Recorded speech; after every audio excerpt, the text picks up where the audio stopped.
So hello everyone and I welcome you all to NEET rank plus. And जो आपका target है NEET 2025, जिसमें आप स्टेथोस्कोप जो है मैं मानता हूँ कि आप ले ही लेंगे, पा ही लेंगे, है ना। और मेडिकल कॉलेज में पहुंच ही जाएंगे। तो उस चीज़ के पहुंचने के लिए आपको जो चीज़ की ज़रूरत है वो है फिजिक्स काफ़ी स्ट्रांग होनी चाहिए। एंड फिजिक्स में अगर मैं कई बार कहूँ तो बच्चे न्यूमेरिकल्स को सॉल्व नहीं कर पाते, क्योंकि उनको है ना वो बेसिक मैथ्स जो चाहिए होती है, जो कैलकुलेशंस करनी होती है, वो उनको नहीं आ पाती है। जैसे बीमारी आपको लगती है कुछ और है, कि बीमारी आपको लगती है कि फिजिक्स नहीं आती, बट फिजिक्स नहीं, आपको वो जो कैलकुलेशंस है आपको उससे डर लगता है। वो कैलकुलेशन ही फास्ट करवाने के लिए मैंने ये जो बेसिक मैथ्स की सीरीज शुरू में स्टार्ट कराई है। आज हम उसी सीरीज में करेंगे वेक्टर्स। वेक्टर्स बहुत ही इंपॉर्टेंट टॉपिक है। वेक्टर्स को अगर हम देखें, मोशन इन प्लेन में यूज होना स्टार्ट होता है, और फिर मोशन इन प्लेन के बाद फिर वो हमारे पास laws of motion, work energy and power, rotational, मतलब हर चैप्टर में आपको कुछ ना कुछ यूज हमारे पास मिल जाएगा वेक्टर का। ठीक है। तो आज बेसिकली इस क्लास में हम क्या क्या करने वाले हैं, these are the three topics जो हम कवर करेंगे। वेक्टर के बेसिक, एडिशन सब्ट्रैक्शन, कैसे हम दो वेक्टर्स को ऐड करते हैं, कैसे सब्ट्रैक्ट करते हैं, और कैसे एक वेक्टर को हम रिजॉल्व करते हैं। रिजॉल्व मतलब कि हम उसके कंपोनेंट्स को देखते हैं कि यार ये वेक्टर जो है इस तरीके से हम उसको रिजॉल्व कर सकते हैं, तो वो देखेंगे। एंड देन हम उसके वेक्टर्स के प्रोडक्ट देखेंगे कि वेक्टर्स में प्रोडक्ट कैसे किए जाते हैं, यानी कि स्केलर प्रोडक्ट और वेक्टर प्रोडक्ट जो दोनों ही हैं उसको भी हम यहाँ पर आज की क्लास में देखने वाले हैं। तो क्लास होगी काफी ज्यादा इंफॉर्मेटिव, पूरी जो है वो क्लास आपको देखनी है। तो अपनी सीट की पेटी बांध लो, अपने हाथ में कॉपी अपनी ले लो, पेन जो अपना रेडी रख लो, और जो जो मैं चीज बोलता रहूंगा उस चीज को नोट करते रहना। ठीक है। बहुत बेसिक से स्टार्ट करेंगे। अगर मैं स्टार्ट करता हूं, पूरी कहानी जो स्टार्ट होती है वो यहीं से हम चीजों को समझ सकते हैं। तो आप मान लीजिए कि हमारे पास जो साइंटिस्ट है वो कहां पर आता है, वो नेचर में आता है। तो ये मैंने माना कि हमारे पास जो साइंटिस्ट है वो अर्थ पर है।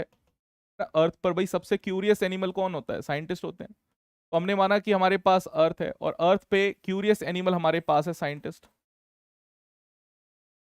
अब जो साइंटिस्ट हमारे पास होते हैं, they are very good observer. ये क्या करते हैं? चीजों को ऑब्जर्व करते हैं। और जब ये चीजों को ऑब्जर्व करते हैं तो इन्होंने चीजों को ऑब्जर्व करके ये देखा कि पूरी दुनिया में अगर हम चीजों को बांटने की कोशिश करें तो हम दो पार्ट्स में चीजों को बांट सकते हैं। कैसे? आप ये चीज बांट सकते हैं कि हमारे पास वर्ल्ड में दो तरीके की क्वांटिटीज होती हैं। एक क्वांटिटीज हमारे पास रहती है फिजिकल क्वांटिटीज, और दूसरी क्वांटिटीज हमारे पास होती है नॉन फिजिकल क्वांटिटीज। एक क्वांटिटी हमारे पास होती है जिसको हम कहते हैं फिजिकल क्वांटिटी, जो असली में एग्जिस्ट करती है, जिसकी एग्जिस्टेंस है, जो एक मटेरियल है, मैटर का बना हुआ है, वो हमारे पास फिजिकल क्वांटिटी रहेगी, जो आपको दिख रही है सामने। जैसे कि अगर मैं बोलूं कि पेड़ है तो आपको पेड़ दिख रहा है। अगर मैं बोलूं सुंदरता है, आपको सुंदरता तो नहीं दिख रही ना, वो तो आपकी ख्याली पुलाव है कि आपने बस सोच लिया कि क्या है। तो हमारे पास एक क्वांटिटी होती है फिजिकल क्वांटिटी, एक क्वांटिटी होती है नॉन फिजिकल क्वांटिटी। ठीक है। ऐसी क्वांटिटी भाई जिसको आप ये कह सकते हैं कि वो मैटर नहीं है हमारे पास। सिंपल वे में अगर मैं बोलना चाहूं, बिल्कुल साइंटिफिक, प्योर साइंटिफिक वे में, तो ये होता है। वैसे फिर मैं आपको एक स्टोरी बताता हूं। आप ये जानते हैं कि एक बेसिक डिफरेंस बिटवीन कोई भी जो दूसरे जानवर है और हमारे बीच में क्या एक बेसिक डिफरेंस रहता है? आपने तो बायो पढ़ी है, आपको पता होना चाहिए कि एक बेसिक डिफरेंस क्या होता है इंसानों में और जानवरों में। वो एक बेसिक डिफरेंस होता है कि जो हमारे पास इंसान है ना, वो ख्याली पुलाव बना सकते हैं, यानी कि कई सारी ऐसी चीजों के बारे में बात कर सकते हैं जो चीज एग्जिस्ट नहीं करती, है ना। जो चीज एग्जिस्ट ही नहीं करती भाई। आप अभी जैसे बैठ के सोच रहे हैं कि अरे मैं डॉक्टर बन जाऊंगा, एम्स में बैठा हूंगा, मैं ये करूंगा वो करूंगा, है ना। तो अभी तो नहीं है, बट फिर भी आप क्या कर रहे हैं? इमेजिन कर रहे हैं कि नहीं कर रहे हैं? फिर बहुत सारी चीजें हमें फायदा भी देती है इस इमेजिनेशन का, कि हम सही से पढ़ पाते हैं। ठीक। तो ये हमारे पास ऐसी चीजें होती हैं जिनको हम मेजर नहीं कर सकते, जैसे कि सुंदरता, जेलेसी, फीलिंग्स, जितनी भी हमारे पास चीजें होती हैं।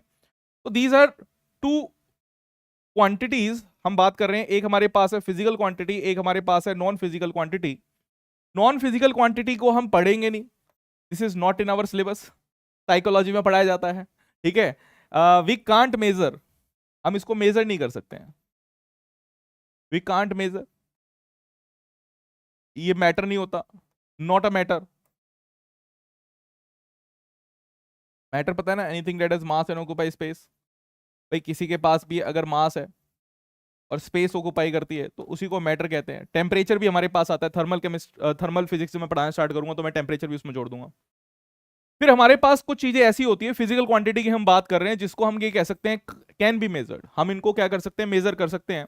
मैं इसको लिख रहा हूं कि कैन बी मेजर। अब कोई कहेगा कि सर मेजर कर रहे हैं, इसका मतलब क्या हुआ कि हम इसको मेजर कर पा रहे हैं, दूसरे को मेजर नहीं कर पा रहे हैं? भाई इसका मतलब ये है कि अगर मैं किसी चीज को मेजर कर सकता हूं, डेट मीन्स कि मैं उस चीज को किसी ना किसी चीज के साथ कंपेयर कर सकता हूं।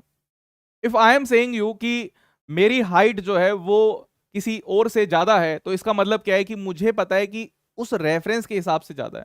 मतलब एक पर्सन को मैंने मान लिया ना कि उस पर्सन के हिसाब से मेरे पास ज्यादा है। तो कैन बी मेजर्ड के साथ साथ मैं बोल सकता हूं कि इसको हम क्या कर सकते हैं, कंपेयर कर सकते हैं। हम यहां पे कंपैरिजन करते हैं। Comparison is possible. ठीक है, अब आप कह देंगे सर सुंदरता का भी तो कंपैरिजन हो सकता है। अरे भैया वो कोई ऐसा पैरामीटर नहीं है जिसको आप ये मान ले कि हाँ यही चीज सुंदर होती है। जैसे आप बोले कि भाई सर जो गोरे हैं लोग वो सुंदर मानेंगे, जो काले हैं मेरी तरह हम उसको नहीं मानेंगे कि सुंदर है। फिर आप बोलेंगे सर जो बढ़िया बॉडी बना रखी है, सिक्स पैक एब्स बना रखे हैं, हम उनको मानेंगे वो सुंदर है। बाकी जितने भी फैमिली पैक लेके घूम रहे हैं, मोटा सा पेड़ लेके घूम रहे हैं, हम उन्हें कहेंगे कि वो सुंदर नहीं है। तो ये कोई भी क्राइटेरिया ऐसा नहीं है जिसको हम पूरा का पूरा वर्ल्ड वाइड मान सकें, हर कोई लोग उसे मान सकें। ठीक है, क्योंकि अलग अलग आपने देखा है, मिस इंडिया मिस यूनिवर्स भी जो होती हैं वो भी हमारे पास जो है ब्लैक भी हो सकती हैं। क्या ये बात समझ रहे हैं? ठीक है, तो हमें बेसिकली फिजिक्स में अगर मैं पर्टिकुलरली बात करूं तो फिजिक्स में हम सिर्फ फिजिकल क्वांटिटी पढ़ेंगे। यही हमें फिजिक्स में पढ़नी है, इसी की स्टडी हमें करनी है। मेनली इसी की हमें स्टडी करनी होती है, फिजिकल क्वांटिटीज की। अब ये जो फिजिकल क्वांटिटीज होती है, जब हम इनको मेजर करते हैं, फिर से यहां पर दो कैटेगरी हमारे पास बनती है। तो इसको भी मैं बताता हूं कि अगर हम बात करें कि हमारे पास कोई फिजिकल क्वांटिटी है,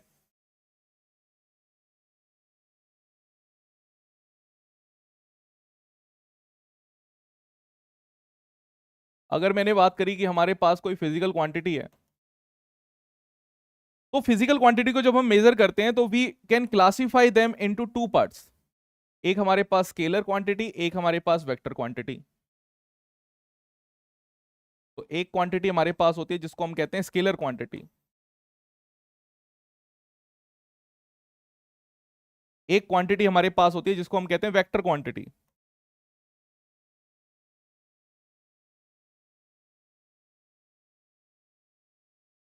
स्केलर क्वांटिटी हमारे पास होती है जिसके पास क्या होता है, सिर्फ मैग्नीट्यूड होता है, या फिर मुझे उस क्वांटिटी को डिफाइन करने के लिए सिर्फ मैग्नीट्यूड की ही रिक्वायरमेंट है। इसके पास क्या होता है, only magnitude. Only magnitude is required जब हम इसको रिप्रेजेंट करते हैं। Only magnitude is required. इसके पास क्या होता है, both magnitude and direction. Both magnitude and direction. तो हमारे पास एक ऐसी क्वांटिटी जिसमें मैग्नीट्यूड भी हो और डायरेक्शन भी हो, उसको हम वेक्टर क्वांटिटी कहते हैं। ठीक है, एक चीज तो ये आपको पता होनी चाहिए, पता ही होगी। अब अगर मैं स्केलर क्वांटिटी की बात करता हूं, तो बेसिकली स्केलर क्वांटिटी को आप सिंपली क्या कर सकते हैं, ऐड कर सकते हैं। सिंपल एडिशन यहां पर होता है। यहां पे जो लॉज फॉलो होता है, ये लॉज फॉलो करता है सिंपल अलजेब्रा वाले। ये लॉज फॉलो करता है सिंपल अलजेब्रा, जो भी आपने पढ़ा है वो वाले लॉज को फॉलो करेगा। ये सिंपल कैलकुलेशन रहेगी। और अगर मैं यहां पे बात करता हूं, तो ये लॉ फॉलो करता है वेक्टर्स के। ये लॉ फॉलो करता है वेक्टर्स के। तो वेक्टर्स के लॉ अलग होते हैं। आप यहां पर कोई भी चीज को ऐसा नहीं मान के ऐड कर सकते हैं कि ऐड, आपको दो वेक्टर्स ऐड करने हैं तो आप सीधा 2+3 ऐसे ऐड कर दो, ऐसा नहीं होगा। एग्जांपल के लिए बताता हूं कि अगर मेरे पास 2+3 या 3+4 लेते हैं, तो अगर मैं 3+4 कहता हूं, तो 3+4 हमारे पास क्या होगा, 7 होगा। बट अगर मेरे पास यहां पे एक वेक्टर है 3 वेक्टर, और दूसरा वेक्टर मैंने माना कि मेरे पास 4 वेक्टर है, तो इसका मैं अगर सम करूंगा, ठीक है, तो मेरे पास 5 वेक्टर आएगा। तो ये जो वेक्टर यहां पे दे रखा है 3 वेक्टर प्लस 4 वेक्टर, ये मेरे पास 5 वेक्टर आएगा। ठीक है, आगे हम देखेंगे कैसे कैसे चेंजेस होते हैं। ये जो मैंने किया यहाँ पर, ये तो सिंपल सा पाइथागोरस मैंने लगाई है। ठीक है, अब क्यों लगाई है उसका भी रीजन मैं बताऊंगा, और कैसे हम ऐड करते हैं वो तो हमें पढ़ना ही है इस वाले चैप्टर में। ठीक है, फिर अगर मैं यहां पर इसी के साथ साथ एक एग्जांपल और आपको दूं, जो काफी लोग बच्चे कंफ्यूज रहते हैं कि सर करंट को हम स्केलर लें या वेक्टर लें, इतना कंफ्यूज रहते हैं, ऐसा सोचते हैं पता नहीं कि हमारे एग्जाम में ही आएगा ये क्वेश्चन, है ना। जैसे यहां पर हम बोलें कि थर्ड एग्जाम्पल्स की बात कर रहे हैं, एग्जाम्पल्स हमारे पास डिस्टेंस,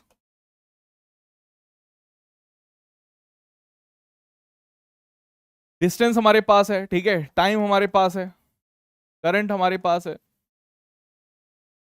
एटसेट्रा, ऐसी कई सारी चीजें रहेंगी। इधर अगर हम बात करें कि एग्जांपल्स हमारे पास की जहां पे हमें रिक्वायरमेंट रहेगी कि डायरेक्शंस होनी चाहिए, वो हमारे पास है डिस्प्लेसमेंट, डिस्प्लेसमेंट बिना डायरेक्शन के बिल्कुल भी मायने नहीं रहेगी। फिर हमारे पास वेलोसिटी, एक्सेलरेशन, फोर्स, तो इन सब की हमारे पास क्या होती है, एटसेट्रा, हमारे पास डायरेक्शंस की रिक्वायरमेंट हमारे पास है, ठीक है। इसके लिए मैं एक छोटा सा एग्जांपल आपको देता हूं, छोटू सा एग्जांपल। मान लीजिए कि एक स्पोर्ट्स का कंपटीशन हो रहा है, ठीक है, मान लीजिए कि एक स्पोर्ट्स का कंपटीशन हो रहा है। कौन सा स्पोर्ट्स लेंगे जिसमें डायरेक्शंस की रिक्वायरमेंट आपके पास रहेगी? तो मान लेते हैं कि एक फुटबॉल का मैच चल रहा है, ठीक है, और यहाँ पे हमारे पास, तो हमने मान लिया कि एक फुटबॉल का मैच हमारे पास चल रहा है,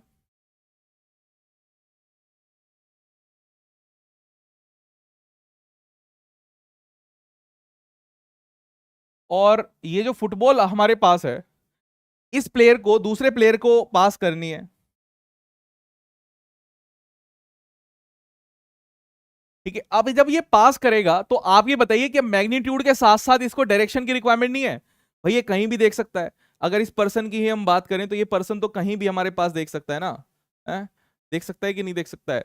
भाई ये पर्सन के लिए अगर मैं एक्स एक्सिस वाई एक्सिस यहाँ पे ऐसे ड्रॉ कर दूं, तो ये पर्सन ऐसे भी देख सकता है, ये पर्सन ऐसे भी देख सकता है, और इस पर्सन को अगर इसी तरफ देखना है तो इसके लिए हमारे पास कोई ना कोई एक डायरेक्शन फिक्स करनी पड़ेगी कि भाई यहां से हमारे पास एक थीटा एंगल पर ये प्रोजेक्ट करेगा, फिर कुछ स्पीड रहेगी कि इतनी वेलोसिटी से फेंके तब इस पर्सन के पास पहुंचेगी, होगा कि नहीं होगा?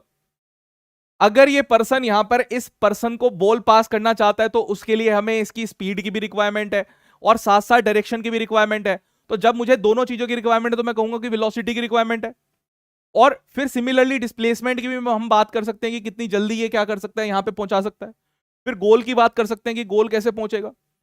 इसका मतलब ये है कि जब आपको डायरेक्शन की रिक्वायरमेंट है तो आप वेक्टर क्वांटिटी लेंगे, जब डायरेक्शन की रिक्वायरमेंट नहीं रहेगी तो स्केलर क्वांटिटी लेंगे, ठीक है। एक करंट वाली बात भी कर लेते हैं। करंट वाली बात अगर हम करें तो करंट जो हमारे पास रहता है, आप ये मानिए कि अगर मेरे पास इधर एक करंट मैंने माना कि मेरे पास 3 एम्पेयर का करंट है, एक और करंट मैंने माना कि मेरे पास यहाँ पर 6 एम्पेयर मान लेते हैं कि मेरे पास ये 6 एम्पेयर का करंट है। तो यहां पर ये जो I3 हमारे पास आएगा, इन दोनों के बीच में मैंने बोला कि हमारे पास जो एंगल है वो एंगल हमारे पास कितना है, 60 डिग्री का एंगल मैंने बोल दिया कि जी 60 डिग्री का एंगल है। करंट जो आपके पास आएगा, करंट हमारे पास I1 प्लस I2 होता है, ये आपके पास कितना आ जाएगा, 9 एम्पेयर का आपके पास करंट आ जाएगा। नेक्स्ट टाइम मैंने बोला कि हमने क्या किया, इसी करंट को चेंज कर दिया। ये करंट ऐसे चल रहा था, अगली बार हमने करंट को कुछ ऐसा चला दिया, ठीक है। एक जो करंट हमारे पास चला था उस करंट को हमने क्या किया, चेंज कर दिया, और आपके पास यहां से क्या है, करंट हमारे पास निकल जाएगा। ये आपके पास I1 था जिसकी वैल्यू हमने यहाँ पे मानी कि 3 एम्पेयर है। ये आपके पास यहाँ पे I2 है जिसकी वैल्यू हमने मानी कि हमारे पास 6 एम्पेयर है। ये आपके पास I3 है जिसकी वैल्यू अभी हम निकालेंगे, क्या हमारे पास रहेगा। भाई ये आपके पास 90 डिग्री है, यहां से जा रहा है तो यहाँ पे करंट हमारे पास क्या आएगा, पहुंच जाएगा। अब की बार मैं कह रहा हूं कि थीटा मेरे पास कितना हुआ, थीटा हमारे पास 90 डिग्री आ गया। अब आप मुझे बताइए क्या करंट में कुछ चेंज आएगा? Will the value of current will change और नॉट? Very simple question. आपको ये बताना है कि हमारे पास करंट की डायरेक्शन चेंज होगी कि नहीं होगी, या फिर करंट हमारे पास चेंज होगा कि नहीं होगा। बिल्कुल चेंज नहीं होगा, एंगल से कुछ फर्क नहीं पड़ता, बिकॉज करंट को आप कैसे भी ले जाइए, तार को कैसे भी ले जाइए, हमारे पास सिंपल रहता है। तो हमारे पास यहाँ पे कितना आ जाएगा, ये 9 एम्पेयर हमारे पास आ जाएगा करंट। क्या ये बात समझे? Is this thing clear to you my dear friends? Clear है? चलिए, तो अब आगे बढ़ते हैं। अब ये दो चीजें अगर आपको पता लगी है कि फिजिकल क्वांटिटीज हमारे पास दो क्वांटिटी होती है, स्केलर एंड वेक्टर, और ये चीजें अगर आपको पता है तो फिर हम आते हैं भी वेक्टर्स पे। ठीक है, कि वेक्टर्स हमें पढ़नी है, और वेक्टर्स ही इस क्लास का मेन मोटिव हमारे पास है कि वेक्टर्स क्या होते हैं, कैसे वेक्टर्स को हम सॉल्व करते हैं। तो अब बात करते हैं वेक्टर्स की। ठीक है, वेक्टर्स में सबसे पहले अगर हम कुछ चीज पढ़ेंगे तो हमें ये चीज सीखनी होती है कि कैसे उस चीज को रिप्रेजेंट किया जाता है। कोई नया बच्चा भी पैदा होता है ना, तो उसको भी रिप्रेजेंट कैसे किया जाता है, उसके लिए पहले से ही तैयारी स्टार्ट हो जाती है कि लड़का होगा कि लड़की होगा, एक साइन चीजें बना रखी है कि नहीं बना रखी है। फिर उसके बाद गवर्नमेंट क्या चाहती है, गवर्नमेंट चाहती है कि आप बर्थ सर्टिफिकेट बनवा लें, है ना, और कब पैदा हुआ, क्या हुआ, सब चीजों को नोट कर लें। होता है कि नहीं होता? इसी तरीके से अगर मैं कह रहा हूं कि कोई क्वांटिटी हमारे पास है और वो क्वांटिटी कैसी है, this is the vector quantity, तो अगर वो क्वांटिटी वेक्टर क्वांटिटी हमारे पास है तो उसको रिप्रेजेंट कैसे किया जाता है, रिप्रेजेंटेशन की हम बात कर रहे हैं। तो वेक्टर को दो तरीके से रिप्रेजेंट किया जाता है। रिप्रेजेंटेशन यानी कि किस तरीके से हम उसको शो करेंगे। तो एक रिप्रेजेंटेशन आपके पास होती है ज्योमेट्रिकल रिप्रेजेंटेशन, ज्योमेट्रिकल रिप्रेजेंटेशन, और एक रिप्रेजेंटेशन हमारे पास होती है जिसको हम कहते हैं रेक्टेंगुलर रिप्रेजेंटेशन। दो तरीके हमारे पास हैं। ठीक है, रेक्टेंगुलर रिप्रेजेंटेशन थोड़ी देर के बाद अभी करेंगे। अभी ज्योमेट्रिकल रिप्रेजेंटेशन देखिए। ज्योमेट्रिकल रिप्रेजेंटेशन में हम किसी भी वेक्टर को एक एरो से शो करते हैं। ठीक है, हम शो करते हैं एक एरो से। अब एरो अगर हमारे पास है तो एरो की एक लेंथ भी होती है। एरो की जो लेंथ होती है वो शो करती है कि इसका मैग्नीट्यूड क्या है। और ये एरो का एक साइड होती है जिसमें क्या होता है, हमारे पास हेड होता है, यानी कि एरो की डायरेक्शन होती है। एक साइड हमारे पास क्या होता है, यहां पे सिर्फ डॉट ही रहेगा। तो एक को मैं कहता हूं कि ये मेरे पास टेल है जिसमें एरो साइड नहीं है, और जो ये हमारे पास यहाँ पे जो एरो साइड है उसको हम कहते हैं हेड है। तो रिप्रेजेंटेशन हमारे पास कैसे होती है, इसकी अगर रिप्रेजेंटेशन की हम बात करें तो एरो रिप्रेजेंट करता है। एरो में दो चीजें हमारे पास है, बिकॉज वेक्टर में दो चीजें हमारे पास होती है। आपको अभी हमने देखा कि वेक्टर में दो चीजें हमारे पास होती है, दोनों चीजों को रिप्रेजेंट करना पड़ेगा। एक चीज हमारे पास होती है मैग्नीट्यूड, तो आपको यह भी बहुत ध्यान रखना है कि मैग्नीट्यूड को कौन रिप्रेजेंट कर रहा है। और दूसरा आपके पास है डायरेक्शन। क्यों हम इसको स्पेशल ले रहे हैं, बिकॉज इसमें दोनों चीजें हैं, मैग्नीट्यूड और डायरेक्शन। अब रिप्रेजेंटेशन अगर बनाई जाए और उसमें कोई रिप्रेजेंट भी नहीं कर रहा हो या मिक्स करके रिप्रेजेंट कर दे तो बात नहीं है। भाई इलेक्शन होते हैं तो आपके रिप्रेजेंटेशन चुने जाते हैं ना, कि आपका एमपी कौन है, आपका एमएलए कौन है, इस तरीके से चुने जाते हैं। क्लास मॉनिटर चुने जाते हैं कि आपका क्लास मॉनिटर आप ही को रिप्रेजेंट कर रहा है। तो अब हमें दो चीजें रिप्रेजेंट करवानी है एक चीज से, तो हम मैग्नीट्यूड और डायरेक्शन दोनों को हम क्या करना चाहते हैं, रिप्रेजेंट करना चाहते हैं। तो किस तरीके से रिप्रेजेंटेशन होती है, एरो से रिप्रेजेंटेशन होती है। अब ये जो एरो रिप्रेजेंट करता है, ध्यान से सुनेंगे कि इसका जो मैग्नीट्यूड है हमारे पास, कि मैग्नीट्यूड अगर आपको रिप्रेजेंट करना है तो magnitude is represented by length of arrow. जो लेंथ है एरो की वो क्या करेगी, वो हमारे पास मैग्नीट्यूड रिप्रेजेंट करेगी। और डायरेक्शन की अगर हम बात करें तो डायरेक्शन आपके पास line joining head, line joining tail to head हमारे पास डायरेक्शन रिप्रेजेंट करेंगी। Line joining tail to head represent करेगी। ठीक है, डायरेक्शन क्या रहेगी, टेल टू हेड हम डायरेक्शन को लेके चलते हैं। जिस डायरेक्शन में हमारे पास क्या रहेगा, ये हेड जा रहा होता है, उसी को हम लेके चलते हैं। ठीक है, अब इस हेड को मैं कैसे भी मूव कर सकता हूं भाई। इसको अगर मैं लेके चलूं तो एक रेफरेंस भी हमें लेना पड़ेगा, जैसे कि अगर मैंने यहां पे रखा तो अब मेरे पास कोई ना कोई तो रेफरेंस होना चाहिए ना, कि कहां से हम लेके चल रहे हैं। तो एक रेफरेंस लाइन भी आप मान के चलेंगे कि आपके पास क्या है, एक रेफरेंस लाइन भी है। क्या ये बात भी समझ रहे हैं? मैंने यहां पे मान लिया कि मेरे पास क्या है, एक रेफरेंस लाइन है। तो ये मैंने माना कि मेरे पास रेफरेंस लाइन है या रेफरेंस एक्सिस है। एक्सिस से ही हम जनरली चीजों को देखते हैं। तो अगर मेरे पास ये वाला रेफरेंस एक्सिस है, इसको हम एक्स एक्सिस बोल सकते हैं या कुछ भी आप, मतलब अपनी मर्जी से। अभी मैं एक्स एक्सिस वाई एक्सिस दोनों में लेके चलूंगा। तो ये एंगल आपके पास क्या रहता है, ये एंगल आपके पास थीटा रहता है। ठीक है, रेफरेंस एक्सिस से ये ऊपर की तरफ जा रहा है, तो हम कई बार डायरेक्शंस को एंगल के रेफरेंस से भी दिखा देते हैं कि एंगल जो हमारे पास है रेफरेंस एक्सिस से कितना एंगल गया। तो एक तरीका तो आपके पास रहता है ये वाला कि line joining tail to head, इसको लेके चलते हैं। दूसरा, डायरेक्शन निकालने के लिए हम क्या करते हैं, रिप्रेजेंट कर देते हैं कि angle made by this arrow, angle made by arrow from reference axis, कि कितना हमारे पास रहा है।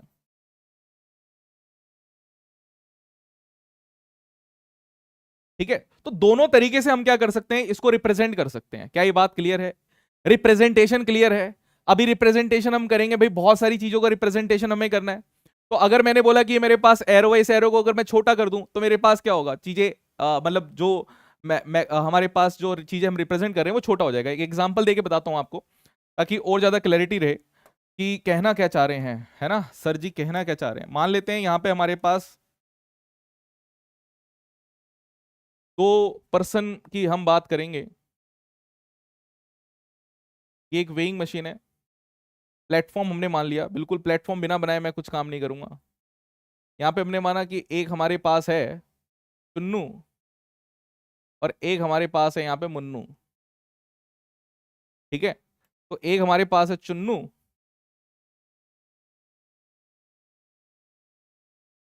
चुन्नू पता है बहुत बड़ा फुटबॉल प्लेयर भी था। चुन्नू विश्वास शायद था, मतलब कोलकाता का बहुत बड़ा प्लेयर था फुटबॉल में।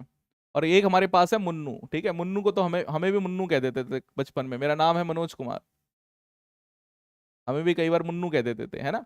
अगर नोट सर्च करेंगे तो ऐसे सर्च कर सकते हो आप। चलिए, अब हमारे पास चुन्नू है, हमारे पास मुन्नू है। चुन्नू और मुन्नू का वेट हमें दिखाना है, बॉडी पे लगता वेट, उम्र के साथ बढ़ता पेट, डायरेक्शन फिक्स है कि हमारे पास नीचे ही लगेगा, कैसे भी चला जाए। अब ये चुन्नू और मुन्नू जो है, मैंने यहां पे माना कि चुन्नू का मास है m1, चुन्नू का मास है m2। और आप मान लीजिए कि चुन्नू और मुन्नू में से कौन बड़ा है भाई। मैं मान लेता हूं कि मुन्नू थोड़ा सा मोटा है मेरी तरह, तो मुन्नू को मैं थोड़ा सा मोटा बना देता हूं, पतला ऐसे। ठीक है, आंटी लग रही है ये तो, फिर मेरे को मत इमेजिन करना। ठीक है, अब मैंने माना कि मेरे पास ये मुन्नू है, और मुन्नू क्या है, यहां पर मुन्नू का मास क्या है, बड़ा है। मुन्नू का मास क्या है, बड़ा है। हमें यहां पर वेट दिखाना है, तो वेट हमारे पास एक फोर्स होती है, force is a vector quantity. ठीक है, उसको मैं कैसे रिप्रेजेंट कर सकता हूं, उसको अगर मुझे रिप्रेजेंट करना है तो मैं नीचे की तरफ दिखाऊंगा कि मेरे पास एक वेट चल रहा है। तो मैं इसे बोलूंगा कि मेरे पास ये जो वेट है, that weight is equals to m2g। ठीक है, आपको एरो से पता लग गया कि डायरेक्शन क्या जा रही है, वेट की डायरेक्शन नीचे की तरफ है, पहली चीज ये पता लगी। और मैग्नीट्यूड से ये पता लगा कितना बड़ा है। अगली बार मैं बात करूं कि अगर मुझे चुन्नू का वेट दिखाना था, तो चुन्नू का वेट मैं सिर्फ ऐसे दिखाऊंगा, चुन्नू का चुन्नू सा वेट है? तो चुन्नू का चुन्नू सा वेट है हमारे पास, W इसका क्या रहेगा, हमारे पास रहेगा m1g। अच्छा, डायरेक्शन आपको दिख रही है कि डायरेक्शन हमारे पास नीचे की तरफ है। तो डायरेक्शन और जो लेंथ है, दोनों चीजें हमारे पास क्या है, शो कर रही है। क्या ये बात समझ में आई? Is this thing clear to you? अब हमारे पास एरो के साथ साथ कई बार हमें एरो से ही काम नहीं चलता, है ना। वो ऐसी वाली बात हो गई कि भैया निगाहों से ही सारी चीजें होती, तो निगाहों में तो कई लोग रहते हैं, मेहनत भी तो करनी पड़ती है हमें। अब रिप्रेजेंटेशन जो है, साइंटिस्ट ने कहा कि भाई रिप्रेजेंटेशन दूसरे तरीके से भी कैसे कर सकते हैं, मैथमेटिकली थोड़ा सा यूज करिए। ये तो आर्टिस्ट वाली आप कर रहे हैं, जिसको हम कैलकुलेशंस में जल्दी काम कर सके, बिकॉज आपने ऐसे लेंथ बना दी, आपने फिर आगे बड़ी लेंथ बना दी, कलाकारी में तो बहुत अच्छी लग रही है, बट आप इसको कैलकुलेट कैसे करेंगे? हर बार आप क्या स्केल लेके आ जाएंगे, मेजर करेंगे कि इसके इतना है, फिर अगली बार उसको इतना है, फिर इसको ऐसे लेके जाएंगे तो हमारे पास कितना होगा? दिक्कत होगी कि नहीं होगी भैया? बहुत दिक्कत होगी। कि कैलकुलेशन आपको करनी है, आपको अपना स्केल हमेशा रेडी रखना है, स्केल ले जाके ऐसे ऐसे कैलकुलेट कर रहे हो, है ना। अब ऐसा काम नहीं करे, तो हमारे साइंटिस्ट ने और मेहनत कर रखी थी पहले से ही। उन्होंने कहा कि भाई हम नॉर्मली कैसे चीजों को रिप्रेजेंट करते हैं, पहले वो बताओ। नॉर्मली चीजों को हम कैसे रिप्रेजेंट करते हैं, पहले वो बताओ। उन्होंने कहा सर नॉर्मली कैसे रिप्रेजेंट करते हैं, कोई भी पोजीशन रहती है तो उसका एक्सिस बता देते हैं, X axis, Y axis, Z axis, यही बताते हैं। उसने कहा अच्छा, तो फिर ठीक है, उससे क्या हमारे, क्या हम बता देते हैं, उससे मैग्नीट्यूड बता देते हैं। भाई X axis, Y axis, Z axis क्या बताता है, मैग्नीट्यूड बता देता आपका। इमेजिन करो कि यहां पे एक टेबल है और टेबल है हमारे पास। इस टेबल पे यहां पे हमने मान लिया कि हमारे पास ये एक्स एक्सिस है, ये वाई एक्सिस है, और ऊपर की तरफ हमारे पास जेड एक्सिस जा रहा है। ठीक है, ध्यान से देखेंगे। इसको मैंने माना कि हमारे पास ये एक्स एक्सिस है, ये हमारे पास वाई एक्सिस है, और इसको हमने माना कि हमारे पास ये जेड एक्सिस है। ठीक है, तो एक्स एक्सिस हमारे पास चल रहा है, वाई एक्सिस चल रहा है, और हमारे पास क्या चल रहा है, जेड एक्सिस चल रहा है। क्या ये बात समझ में आई? ठीक है, अब अगर मुझे कोई पोजीशन बतानी होती थी, पहले नॉर्मली पोजीशन अगर बतानी होती थी, पी पॉइंट अगर मुझे बताना है कहीं पर रैंडमली ऊपर की तरफ ले लेते हैं, टेबल पे ही क्यों लेना। अगर मुझे कोई पी पॉइंट बताना है तो हम क्या करते थे, पहले X comma Y comma Z करते थे और कहते थे कि भाई निकाल लो इससे कि एक्स कितना दूर है, वाई कितना दूर है और जेड कितना दूर है, आप इजीली निकाल सकते हो। बट उससे सिर्फ मैग्नीट्यूड आता था। अब देखना साइंटिस्ट कितने होशियार हैं। साइंटिस्ट कह रहे हैं ठीक है, आपके पास मैग्नीट्यूड आ रहा था, आपको दिक्कत किस चीज की है, आपको दिक्कत है डायरेक्शन निकालने की। तो डायरेक्शन के लिए आप ये कहो कि आप ये बोलो कि अगर एक्स एक्सिस की तरफ आप जा रहे हैं तो आप एक डायरेक्शन को शो करने के लिए वहां पे एक चीज और लगा दो। तो एक्स एक्सिस की डायरेक्शन को शो करने के लिए हम यहां पर क्या लगाते हैं, हम एक्स एक्सिस की तरफ डायरेक्शन शो करने के लिए, इसकी डायरेक्शन शो करने के लिए हम यहां पर एक अल्फाबेट का यूज करते हैं और इसको लिखते हैं आई कैप। आई कैप। ठीक है, इसके ऊपर आई के ऊपर क्या है, कैप। इसको ऐसे बोला जाता है आई कैप। ठीक है, स्मॉल में जनरली हम यूज करते हैं, इसको बोलते हैं आई कैप। वाई एक्सिस की तरफ अगर कोई चीज आपके पास चल रही है तो वाई एक्सिस की तरफ आप रखेंगे यहां पे जे कैप। जे कैप। जेड एक्सिस की तरफ अगर कोई चीज आपके पास चल रही है तो आप उसमें रखेंगे के कैप।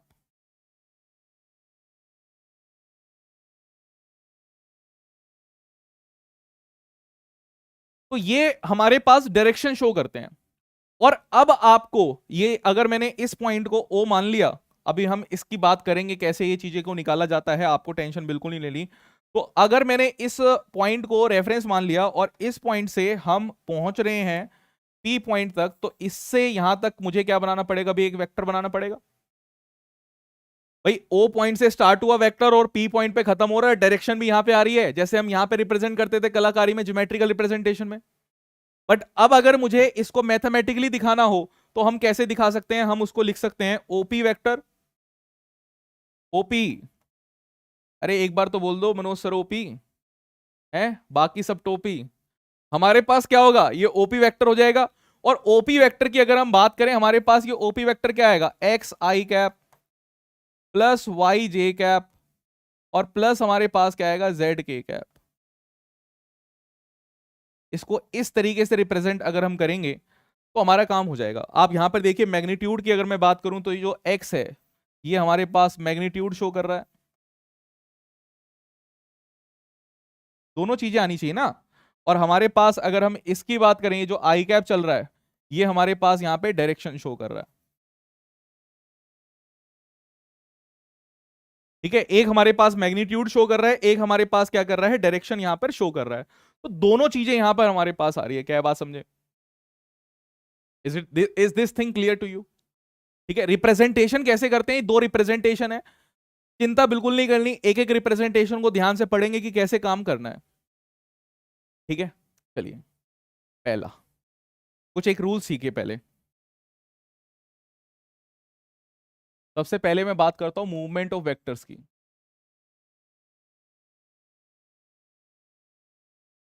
कि कैसे आप एक वेक्टर को मूव कर सकते हैं। तो वेक्टर को फ्रंट एंड बैक मूव कर सकते हैं, कोई वैल्यू चेंज नहीं होती। फ्रंट एंड बैक क्या मतलब, भाई ये वेक्टर आपके पास है, ठीक है, और ये अगर वेक्टर आपके पास है,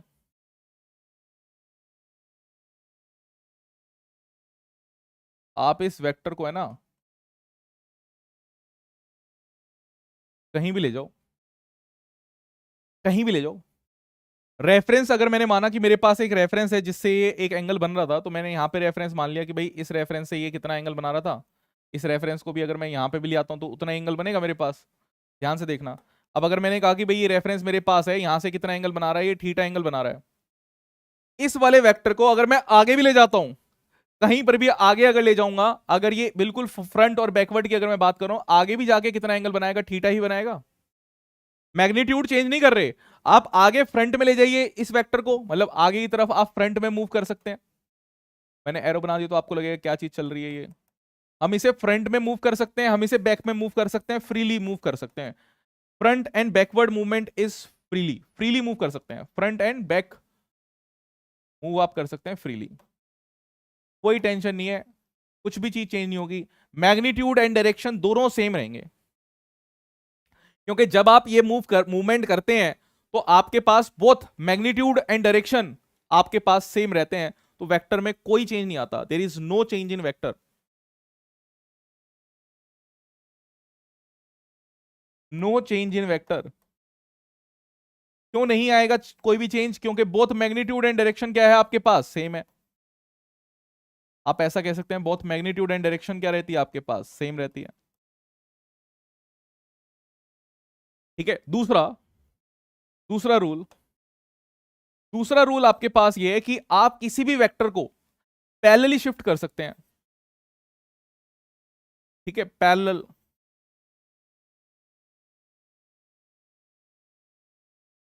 पैरेलल क्या कर सकते हैं, मूव कर सकते हैं।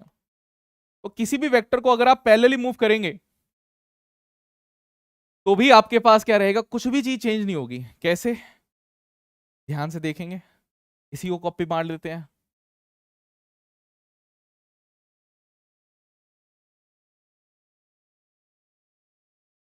ये हमारे पास है। ठीक है, अब भाई पैरेलली मूव करना है, ध्यान से देखना। अब पैरेलली अगर मूव करना है, इस वेक्टर को मैं ऐसे ही आगे बढ़ा देता हूं, वेक्टर नहीं, रेफरेंस लाइन को।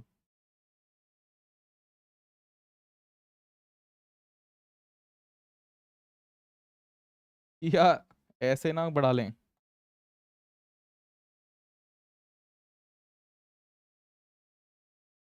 ठीक है, ये हमारे पास रेफरेंस लाइन होगी। अब मैं कह रहा हूं कि इसी वेक्टर को अगर मैं पैरेलली मूव कर दूं, इसी वेक्टर को अगर मैं पैरेलली मूव कर दूं, ध्यान से देखना, अभी तो आपको दिख भी जाएगी चीजें। वो येलो ही ले लेते हैं। हाँ, ये येलो है, कॉपी किया। ध्यान से देखना, देखो मैं पैरेलली मूव कर रहा हूँ, पैरेलली ऐसे चल रहा है, स्लाइडर जैसे रहता है ना, स्लाइडर ऐसे ऐसे स्लाइडर चल रहा है ये। ठीक है, एंगल वही थीटा रहेगा।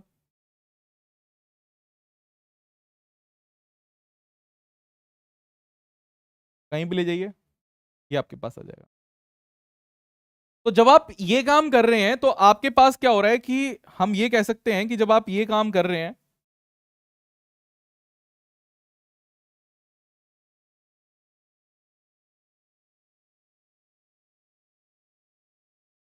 जब आप ये काम कर रहे हैं तो आपने पैरेलली शिफ्ट किया, तो आपके पास ना तो कोई एंगल चेंज हुआ। एंगल चेंज हुआ क्या भाई, जब आप एक लाइन के पैरेलली अगर शिफ्ट कर रहे हैं तो कोई एंगल चेंज नहीं हुआ आपके पास, पहली चीज। दूसरी चीज, आपके पास क्या हुआ कि मैग्नीट्यूड आपने चेंज किया, मैग्नीट्यूड भी चेंज नहीं किया। तो आपके पास इस केस में भी मैं ये लिख सकता हूं कि हमारे पास नो चेंज इन वेक्टर, हमारे पास वेक्टर में कुछ भी चेंज नहीं हुआ, ना तो मैग्नीट्यूड चेंज हुआ, ना ही हमारे पास क्या हुई, डायरेक्शन चेंज हुई। तो इसका मतलब क्या है कि हमारे पास वेक्टर जो है वो सेम ही रहा है, कांस्टेंट ही रहा है हमारे पास। ठीक है, इसी तरीके से इस वेक्टर को मैं ऐसे भी पैरेलल भी ऐसे भी मूव कर सकता था। ठीक है, इसी वेक्टर को मैं पैरेलली ऐसे भी मूव कर सकता था। ध्यान से देखेंगे, ये इस रेफरेंस से लिया था।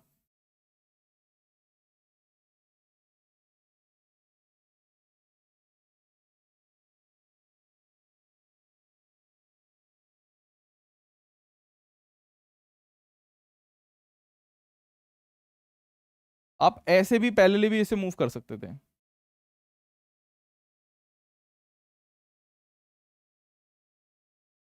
देखिए,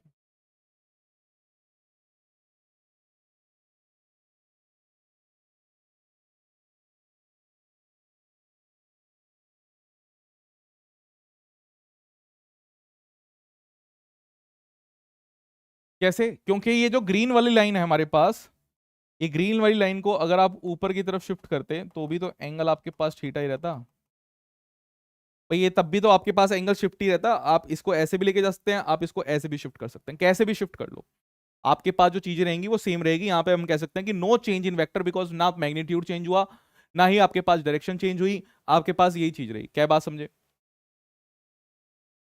या इज दिस थिंग क्लियर? ठीक है, चलिए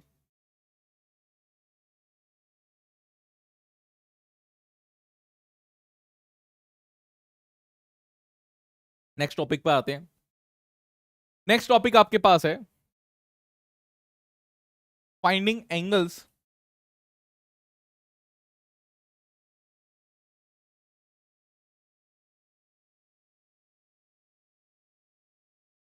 फाइंडिंग एंगल्स बिटवीन वेक्टर्स।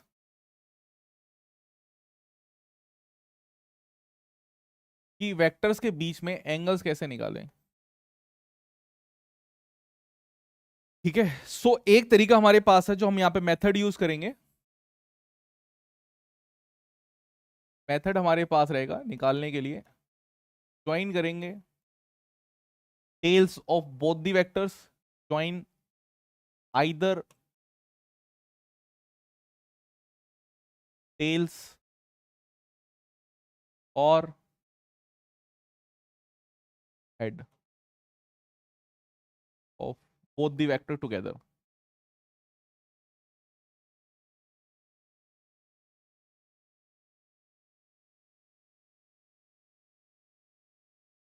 ठीक है, मेथड हमारे पास ये है कि हमें क्या करना होता है, ज्वाइन कर देते हैं हम। मैंने दोनों को एक साथ लिखा दिया, नहीं मैं लिखवाता हूं कि हेड ज्वाइन कर दो या टेल ज्वाइन कर दो, दोनों के हमने यहां पे लिखवा दिया ज्वाइन आइदर टेल्स और हेड। ठीक है, आपके पास of both the vectors together. तो आपके पास जो दोनों वेक्टर्स हैं उनके या तो हेड ज्वाइन कर दो या टेल ज्वाइन कर दो, तभी आप काम कर सकते हैं। एग्जाम्पल के लिए देखिए कि आपके पास यहां पर कैसे वेक्टर्स हैं। मैंने माना कि भाई एक वेक्टर ये है, एक वेक्टर ये है। ठीक है, इसमें आप देख रहे हैं कि दोनों की टेल ज्वाइंट है। जल्दी बताइए क्या टेल ज्वाइंट है? बिल्कुल सही है, टेल ज्वाइंट है। अगर टेल ज्वाइंट आपके पास है तो आपके पास यही एंगल, मतलब मैंने इसको कहा कि ये मेरे पास ए वेक्टर है, ऐसे रिप्रेजेंट किया जाता है। मैंने यहाँ पे भी लिख देता हूँ मैं किसी वेक्टर को, या यहीं पे लिख देते हैं कि किसी वेक्टर को हम ऐसे ऊपर क्या करते हैं, एरो से शो करते हैं। और ये नीचे मेरे पास बी वेक्टर है, इसको भी एरो से शो करते हैं। इन दोनों के बीच का जो एंगल हमारे पास है, टेल्स ज्वाइंट है तो एंगल हमारे पास क्या रहेगा, एंगल हमारे पास रहेगा थीटा। ठीक है, अगली बार देखिए, अगर हमारे पास ऐसा रहता, यहां पर देखिए हेड ज्वाइंट है। ठीक है, मैं इसको मान रहा हूं कि हेड ज्वाइंट ही है हमारे पास, ऊपर ही बना, या तो ऊपर बना देते हैं।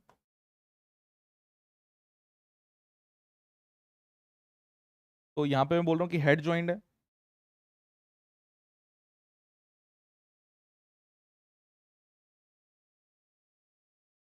ठीक है, तो अगर हेड ज्वाइंट हमारे पास है तो क्या होगा, इसको मानते हैं ए वेक्टर, इसको मानते हैं बी वेक्टर। ठीक है, अगर हमने माना कि हमारे पास हेड ज्वाइंट है, तो हेड अगर ज्वाइंट है, हमने देखा कि यहां पे टिक कर दो हेड अगर ज्वाइंट है, तो हमने कहा भाई हेड ज्वाइंट है, तो एंगल हमारे पास क्या रहेगा, एंगल हमारे पास रहेगा theta.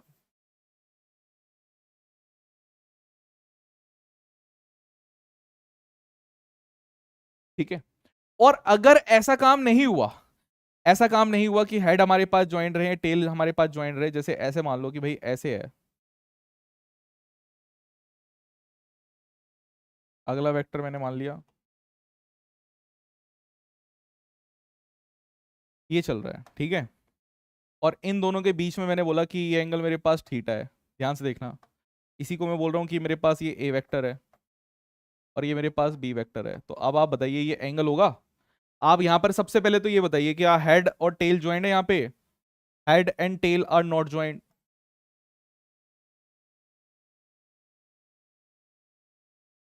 Head and tail not joint, तो आप यहां से एंगल को नहीं निकाल सकते हैं। Head and angle are not joint, तो आप यहां से एंगल को नहीं निकाल सकते हैं। तो इसको पहले आपको क्या करना पड़ेगा, चेंज करना पड़ेगा, ट्रांसफॉर्म करना पड़ेगा, तभी आप इसको क्या है, एंगल को निकाल सकते हो। ध्यान से देखना भाई, आप इसमें डायरेक्टली क्या है, डायरेक्टली एंगल्स को नहीं निकाल सकते हो, आपको क्या करना पड़ेगा, ट्रांसफॉर्म करना पड़ेगा। और बिना ट्रांसफॉर्मेशन के आप एंगल्स को फाइंड आउट बिल्कुल नहीं कर सकते हो। कैसे ट्रांसफॉर्मेशन होगा, इसमें आप वही जो पैरेलल शिफ्टिंग हमने पढ़ी है, कि अगर मैं इसी को बना देता हूं डायग्राम को दोबारा से, कि मुझे अल्टीमेटली क्या करना है, हेड और टेल को ज्वाइन करना है। तो हेड एंड टेल को ज्वाइन कैसे कर सकते हैं हम, तो तो अब हम क्या करेंगे, ट्रांसफॉर्मेशन करेंगे। इस वाले वेक्टर को क्या मैं आगे ले जाऊं, ए वाला जो वेक्टर मेरे पास है इस वाले वेक्टर को आगे की तरफ शिफ्ट कर देते हैं भाई। अगर मेरे पास यही ए वाला वेक्टर मैं आगे की तरफ शिफ्ट कर दूं, because forward and backward movement तो अलाउड होती है ना। अगर मैंने इसी वाले वेक्टर को आगे की तरफ शिफ्ट कर दिया, ए वेक्टर को शिफ्ट कर दिया आगे की तरफ, तो हमारे पास ये आगे चला जाएगा और ये वाला एंगल ही हमारे पास असली थीटा है। ये एंगल कितना है, ये एंगल आपके पास है पाई माइनस ऑफ थीटा, है ना। तो इसका एंगल अभी कितना है हमारे पास, ये एंगल है हमारे पास पाई माइनस थीटा।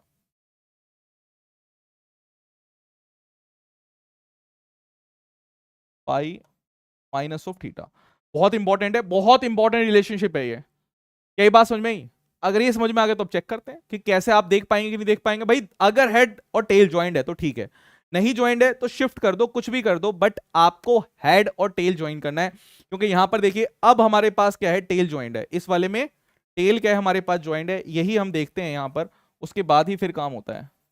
अगर मैंने बोला कि हमारे पास टेल ज्वाइंट है, जैसे ये टेल ज्वाइंट का ग्रीन सिग्नल हमारे पास आएगा तभी काम हो पाएगा, अदरवाइज कोई भी काम आप नहीं कर सकते हैं। ठीक है, सबसे इंपॉर्टेंट। चलिए फिर आगे बढ़ते हैं, आगे बढ़ते हैं। यहां पर ये क्वेश्चन आपके पास है, इस क्वेश्चन को करिए। सबसे पहले का आपको एंगल बताना है कि एंगल कितना है भाई, फर्स्ट पार्ट का एंगल बताना है। ए और बी का, आपके पास ए वेक्टर है बी वेक्टर है, यहां पर एंगल कितना है हमारे पास, थीटा, क्योंकि दोनों के टेल जुड़े हुए हैं तो इसमें एंगल कितना रहेगा हमारे पास, थीटा। चलिए इस वाले की बताइए। इसमें आप देख रहे हैं इसका हेड यहां पर है, टेल यहां पर है, हेड और टेल जुड़े हुए हैं, टेल और टेल नहीं जुड़े हुए, हेड और हेड नहीं जुड़े हुए। तो यहां पर इसमें हमें क्या करना पड़ेगा भाई, शिफ्टिंग करनी पड़ेगी, है ना। शिफ्टिंग करने के बाद ये वाला एंगल हमारे पास निकलेगा, तो इसका मैं एंगल बोल सकता हूं कि एंगल हमारे पास यहां पे कितना आएगा, यहां पर एंगल हमारे पास आएगा पाई minus of theta, second part में। थर्ड पार्ट में देखिए, थर्ड पार्ट ये है, थर्ड पार्ट में देखिए क्या हमारे पास दोनों हेड और हेड ज्वाइंट है, हाँ भाई बिल्कुल ज्वाइंट है। अगर दोनों हेड और हेड हमारे पास ज्वाइंट है तो हमारे पास जो एंगल आएगा वो भी कितना रहेगा, वो भी हमारे पास रहेगा थीटा। ठीक है, अगर हेड और हेड ज्वाइंट है हमारे पास एंगल आएगा थीटा। अब यहां देखिए हेड और टेल ज्वाइंट है, हेड और टेल नहीं ज्वाइंट है, तो हमारे पास यहां पे एंगल क्या आना चाहिए, आपको इसको शिफ्ट करना पड़ेगा। और शिफ्ट कैसे भी कर सकते हैं भाई, इसको आप इधर शिफ्ट कर दो या इसको इधर शिफ्ट कर दो, सबसे बेटर है कि इसको आगे शिफ्ट कर दो। इसको जैसे ही आप आगे की तरफ शिफ्ट करेंगे तो आपके पास ये वाला एंगल निकल के आ जाएगा, यानी कि इसमें हमारा जो एंगल रहेगा, आपका एंगल रहेगा पाई माइनस ऑफ थीटा। ये अगर आपको ये क्वेश्चन समझ में आ गया, डेट मीन्स कि अब आपको एंगल्स निकालने आ गए हैं, एंगल्स निकालने में अब आपको कोई टेंशन नहीं रहेगी।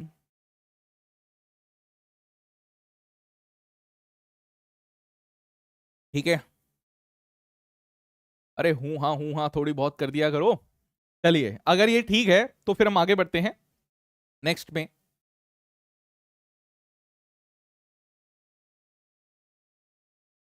नेक्स्ट हमारे पास है रेजोल्यूशन ऑफ वेक्टर्स। ठीक है, या कंपोनेंट्स ऑफ वेक्टर लिख लेते हैं पहले।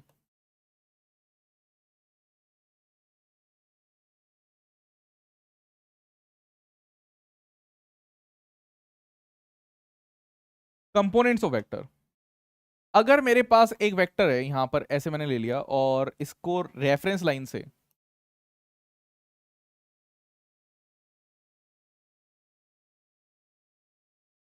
कोई भी अगर रेफरेंस लाइन हमारे पास है, इस रेफरेंस लाइन को मैंने लिखा थीटा।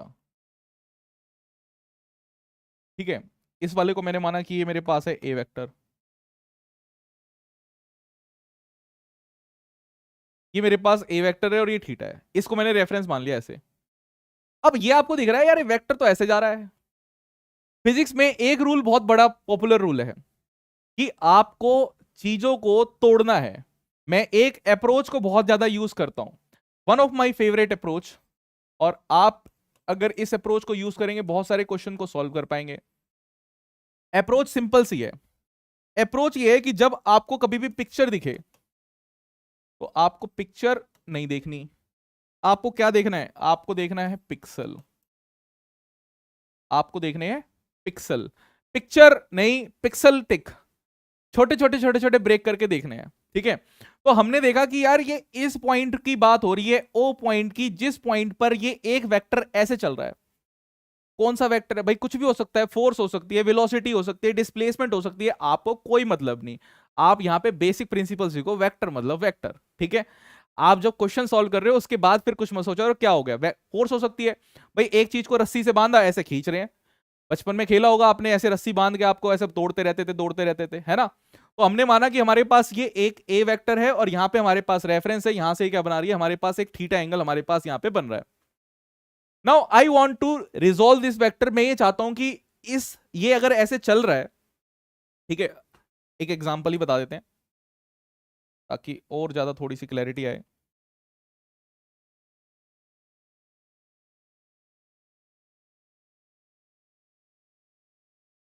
यहां पर ऐसा मान लेते हैं,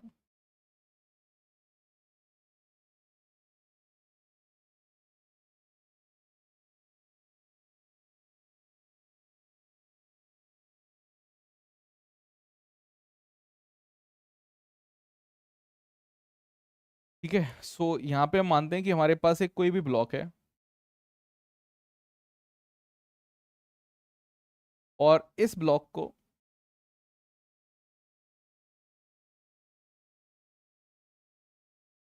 एक पर्सन क्या है, खींच रहा है।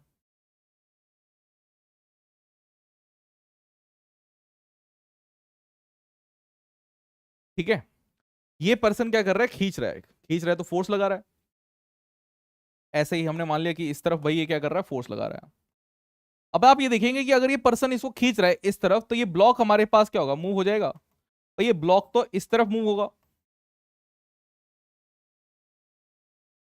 अब आप देख रहे हैं भाई, फोर्स तो लगी थी ऊपर की तरफ, थोड़ा सा ऊपर की तरफ लगा रहा था, डायरेक्टली तो नहीं लगाई फोर्स। और मूवमेंट होगी हमारे पास आगे की तरफ, या फिर मैं कह सकता हूं कि मूवमेंट हमारे पास होगी एक्स एक्सिस में। मैं तो एक्सिस के हिसाब से चलता हूं। मेरे लिए पिक्सल्स क्या है, अगर मैं पिक्सल्स की बात करूं तो पिक्सल्स मेरे लिए एक्स एक्सिस, वाई एक्सिस और जेड एक्सिस में क्या चीजें चल रही हैं, अलग अलग मैं देखूंगा तो मेरे लिए पिक्सल्स हैं। फिजिक्स में जितना शानदार तरीके से आप एक्स एक्सिस का डेटा, वाई एक्सिस का डेटा और जेड एक्सिस का डेटा देखेंगे, तोड़ तोड़ के देखेंगे, उतना आप बेहतरीन तरीके से पढ़ पाएंगे, उतने ही बेहतरीन तरीके से आप न्यूमेरिकल्स को सॉल्व कर पाएंगे। आपको फिर किसी चीज की जरूरत नहीं पड़ेगी। ठीक है, तो यहां पे मैंने कहा कि मेरे पास ये इसको खींच रहा है, तो ये मूवमेंट कहां पे हो रही है, एक्स एक्सिस में। यानी कि कुछ ना कुछ फोर्स तो एक्स एक्सिस में लग रही होगी, तभी एक्स एक्सिस में मूव कर रहा है। क्या क्लैरिटी हो रही है भाई? कुछ ना कुछ फोर्सेस तो हमारे पास एक्स एक्सिस में लग रही होगी, तभी ये एक्स एक्सिस में मूव किया है। तो इसी को कंपोनेंट कहते हैं। तो ये जो वेक्टर मेरे पास है, इस वेक्टर को, ये जो थीटा की तरफ अगर हमारे पास है, इसको अगर मैं इस तरफ अगर रिजोल्व करूंगा तो मेरे पास ये वेक्टर आएगा ए कॉस थीटा। इसको मैं कह रहा हूं कि ये मेरे पास एक्स एक्सिस की तरफ वाला वेक्टर है, या जिस तरफ भी एंगल है, जिस रेफरेंस से हमने एंगल लिया है उस तरफ की बात है। और इसीलिए अगर मैं इसी को परपेंडिकुलर अगर ले लूंगा, तो ये परपेंडिकुलर हमारे पास क्या आ जाएगा, इसको बोलेंगे ए वाई, और ये ए वाई हमारे पास क्या आएगा, ये आएगा ए साइन थीटा। कैसे आता है, कैसे आया ये मैंने आपको ये चीज बताई। अब आया कैसे, इसको भी बता देते हैं भाई। ठीक है, इसको भी बता देते हैं। उसको देखिए, अगर मैंने ये माना कि भाई मेरे पास ये एक ए वेक्टर था, मैंने सबसे पहले एक ट्राइंगल बना लिया, और ट्राइंगल बनाने के बाद हमने क्या किया, यहां पे लिखा एक परपेंडिकुलर, यहां पे लिखा बेस, और ये हमारे पास क्या था, ये हमारे पास थीटा था। ठीक है, और हमें क्या करना था, अगर मैं यहीं पर साइन थीटा लगाऊं, ध्यान से देखना, अगर मैं इसी में क्या करूं, साइन थीटा लगाऊं, तो साइन थीटा आपके पास क्या होता है, परपेंडिकुलर बाय हाइपोटेनस, यानी कि मैंने ए वेक्टर लिखा, हाइपोटेनस ए वेक्टर ले रखा है। तो आपके पास परपेंडिकुलर की वैल्यू कितनी आएगी, परपेंडिकुलर की वैल्यू आपके पास आएगी ए वेक्टर साइन थीटा। देखो यही तो आ रही है, परपेंडिकुलर ऊपर की तरफ ही तो है, तो ऊपर की तरफ जो रहेगा उसको आप इधर उधर भी लिख सकते हैं। भाई इसी वेक्टर को आप इस साइड भी तो लिख सकते हैं कि यही वेक्टर आपके पास है। और यहीं पर अगर आप कॉस थीटा लगाने की कोशिश करेंगे, तो कॉस थीटा आपके पास कितना रहता है, कॉस थीटा होता है बेस बाय हाइपोटेनस, हाइपोटेनस आपके पास ए वेक्टर है, तो ये आपके पास आ जाएगा B is equals to A vector cos theta.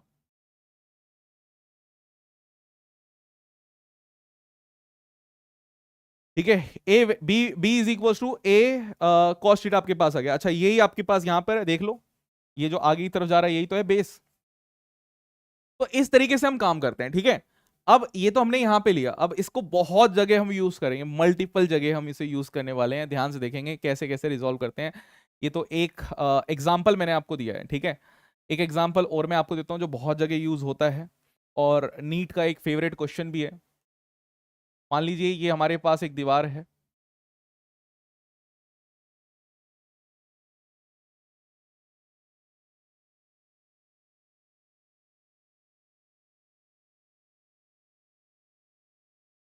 मानेंगे कैसे नहीं, बनवा के रहेंगे कि दीवार है, मानेंगे कैसे नहीं आप। थर्ड क्लास तक ड्राइंग करी है मैंने, पर ऐसी ड्राइंग करी है कि सब समझ जाएंगे आप। लग रही है दीवार, अंबुजा सीमेंट, ठीक है। चलिए, ये हमारे पास दीवार है और नीचे हमारे पास ग्राउंड है, घास फूस है। एक बॉल आके टकरा रही है हमारे पास, यहां से बॉल आ रही है,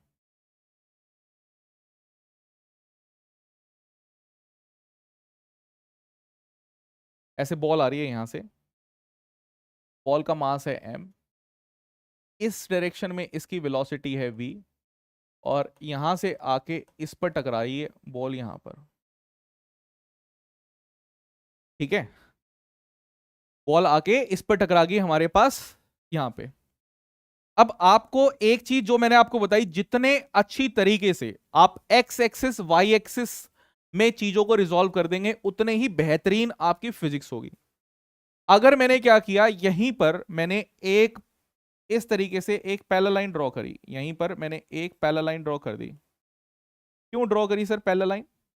भाई मैं यहां पर है ना एक एक्सिस बनाना चाह रहा हूं, जैसा वो वीडियो गेम नहीं होता, वीडियो गेम में आपके पास कैसा रहता है, आपके पास ऐसे रहता है, ये इस तरीके से, ऐसे रहता है ना आपके पास, ऐसे कि आप जाके हिट करिए। तो बेसिकली मैं यही हिट कर रहा हूं यहां पर, ये वीडियो गेम मेरे पास है, यहां से गया और यहां पर जाके मैं रख रहा हूं कि मेरे पास यहां पे क्या हो रहा है, एक्सिस ऐसे बना रहा हूं, ठीक है। यही काम मैं यहां पे कर रहा हूं। तो इसलिए मैंने यहां पर क्या किया कि भाई एक एक रेफरेंस तो ऐसे बना दिया और एक रेफरेंस मेरे पास ऐसे बनेगा यहां पर, बिल्कुल दीवार के साइड से टच होके आएगा। तो ये एक्स एक्सिस वाई एक्सिस मैंने यहां पे ड्रॉ कर दिए, ठीक है। अब यहां से एक एंगल मैं ले लेता हूं कि भाई यहां से ये एंगल बना रहा है अल्फा और यहां से ये एंगल बना रहा है बीटा। दीवार से एंगल बन रहा है अल्फा, यहां से एंगल बन रहा है बीटा, ये एंगल हॉरिजॉन्टल का, ये एंगल वर्टिकल का, ठीक है। क्या बात समझ? अब आपको ये जो वेलोसिटी ऐसे चल रही है ना, आपके पास वेलोसिटी ऐसे चल रही है, इस वेलोसिटी वेक्टर को आपको दो पार्ट में क्या करना है, रिजॉल्व करना है। क्या करना है भाई? दो पार्ट्स में इसी वेक्टर को रिजॉल्व करना है, अलग अलग में। तो कैसे करेंगे, ध्यान से देखेंगे कि आप कहेंगे ठीक है सर, यहां पर है ना एक वी वेक्टर ऐसे चल रहा है इधर की तरफ, ये है वी वेक्टर। तो आप सर इधर भी एक एक्स एक्सिस इधर बना दो और एक वाई एक्सिस ऐसे नीचे की तरफ बना दो, बना दिया। अगर ये बीटा है तो बीटा कहां आएगा, ध्यान से देखेंगे, अगर ये वाला बीटा है तो बीटा इधर आएगा, आएगा कि नहीं आएगा? व्हाइट में ही बना के दिखा देते हैं। भाई ऑल्टरनेट इंटीरियर एंगल है, अगर ये अल्फा है तो ये वाला अल्फा रहेगा, ठीक है। और फिर देखो, अगर ये वी वेक्टर इधर जा रहा है, यहां से बीटा बना रहा है, तो इस तरफ आपके पास, इस तरफ अगर मैं अभी बीटा को रिजॉल्व कर रहा हूं, अभी मैं सिर्फ बीटा को रिजॉल्व कर रहा हूं, बीटा को रिजॉल्व करने के लिए मैं यहां पे लिख रहा हूं, वो डायग्राम तो आपको समझ में आ ही गया है, इसी डायग्राम को मैं यहां उठा लेता हूं।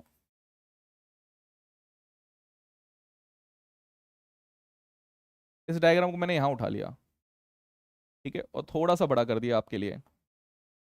अब ध्यान से देखना, मैंने ये अल्फा वाला नहीं ले रहा पहले, क्योंकि अल्फा वाले से फिर आप कहेंगे क्या हो गया। और एक और डायग्राम मैंने यहां ले लिया, चल भाई, और इसको भी थोड़ा सा बड़ा कर दिया, ठीक है। और यहां से अब की बार बीटा वाले को हटा दिया।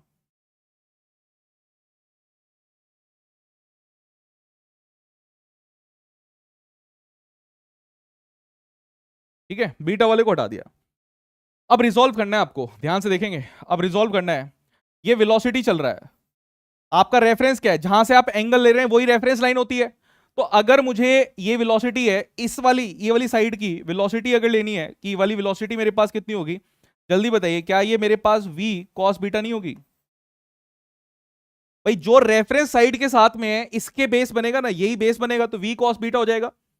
जो भी एंगल हम ले रहे हैं उसके साथ वाला हमारे पास cos में आता है।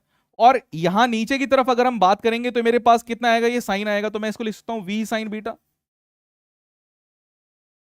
ठीक है, अब यहां देखो, अब इधर अगर मेरे पास है, यहां पे मैंने माना कि ये मेरे पास v वेलोसिटी है, ये मेरे पास अल्फा एंगल है, और यहां पर अगर मैं इस तरफ की अगर बात करता हूं तो ध्यान से देखेंगे, ये रेफरेंस है, ये v है, तो मैं इसको लिख सकता हूं कि ये मेरे पास क्या है, v cos अल्फा।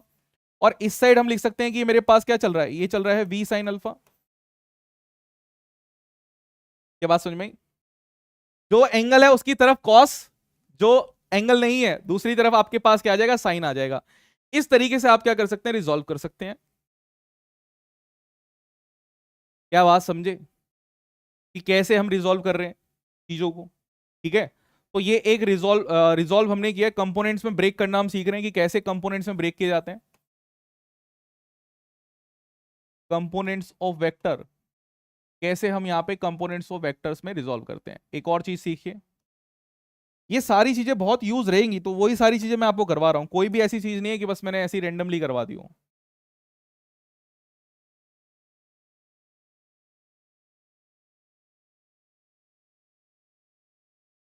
यहाँ पर देखिए,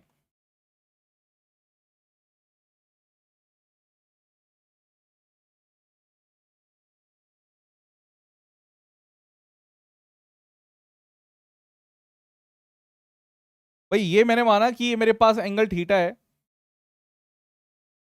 इस पर मैंने माना कि ये मेरे पास मास m है। ठीक है, ये मेरे पास एंगल थीटा है, ये मेरे पास मास m है। एक रूल, बॉडी पे लगता वेट उम्र के साथ बढ़ता पेट, डायरेक्शन फिक्स है, कहां लगेगा हमारे पास, बॉडी का वेट यहां पर नीचे की तरफ लगेगा, तो इसमें आंख बंद करके तुरंत mg नीचे की तरफ लग गया। अबे लगा कि नहीं लगा, नीचे लग गया mg। ठीक है, अब देखेंगे, अब अगर मेरे पास यहां पर ये मैंने ऐसे बनाया तो मेरे पास ये 90 डिग्री होगा, ये थीटा है तो ये 90 माइनस थीटा यहां पर होगा, इसको मैं लिख सकता हूं 90 माइनस थीटा। ठीक है, और वो जो मैंने बताया था भाई, वीडियो गेम खेलने वाला, वीडियो गेम जितने खेले होंगे ना, इतना फायदा हो जाता है बच्चों का ना, वीडियो गेम से समझ में आ जाती चीजें। आपने वीडियो गेम नहीं खेले हैं तो कोई बात नहीं, अब डॉक्टर बनने के बाद वीडियो गेम खेलना। और वैसे भी वीडियो गेम खेलने का डॉक्टर को भी बहुत फायदा होता है, पता है कैसे?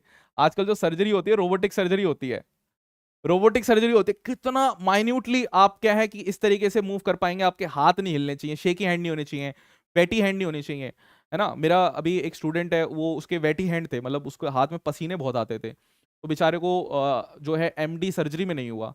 तो आपको ये सारी चीज देखनी है कि बीमारी आपके पास नहीं हो, मतलब आपको खुद से अपने मल्टीविटामिन जो आते हैं वो चलाने पड़ेंगे। डॉक्टरी में जैसे जाएं ये चीज जरूर स्टार्ट कर देना, ठीक है। चलिए अब यहाँ पर दोबारा से अपने फोकस पर आते हैं, यहाँ पर क्यों हमें वो करना। अब ये जो हमारे पास था, यहां पर देखिए किस तरीके से हम काम करेंगे। भाई ये हमारे पास जो ऑब्जेक्ट थी ये टेढ़ी है, तो टेढ़ी ऑब्जेक्ट के लिए टेढ़ा ऐसे बनाएंगे, टेढ़ा एरो। तो मैंने ऐसे टेढ़ा एरो बनाया, देखिए सरफेस के साथ मैं पैरेलल रख रहा हूं इसको, कि मेरे पास सरफेस के साथ ये पैरेलल में रहे, क्योंकि एक्सिस तो ऐसे ही रहेगा ना। ध्यान से देखना, ये इधर है मेरा, अब मैं अपना एक्स एक्सिस वाई एक्सिस ऐसे लेके आ रहा हूं। मैं इसमें एक्स एक्सिस वाई एक्सिस भी लिख देता हूं, सो डेट कि आपको टेंशन ना रहे कि एक्स एक्सिस क्या है वाई एक्सिस क्या है। भाई ये मेरा एक्स एक्सिस है, ये एक्स डैश हो गया, ये वाई एक्सिस है। ठीक है, तो मैं अपना एक्स एक्सिस वाई एक्सिस, ताकि हम क्या कर सकें, इजीली कंपैरिजन कर सकें, तो यहां पे लेके आ रहे हैं। तो यहां पे अगर मैं इस तरीके से रख दूंगा तो मुझे चीजें पता लगेंगी कि कहां से चीजें चल रही हैं, कैसे चल रही हैं। लगेगी नहीं लगेगी, जल्दी बताइए।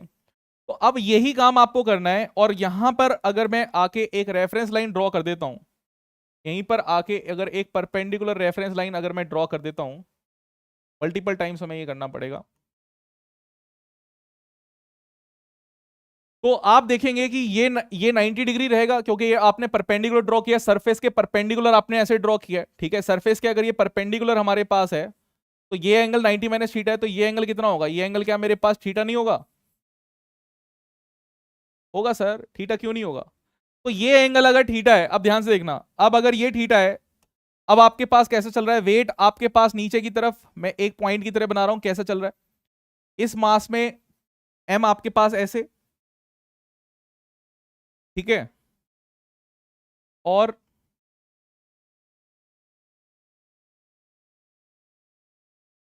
यहां पे थीटा एंगल था।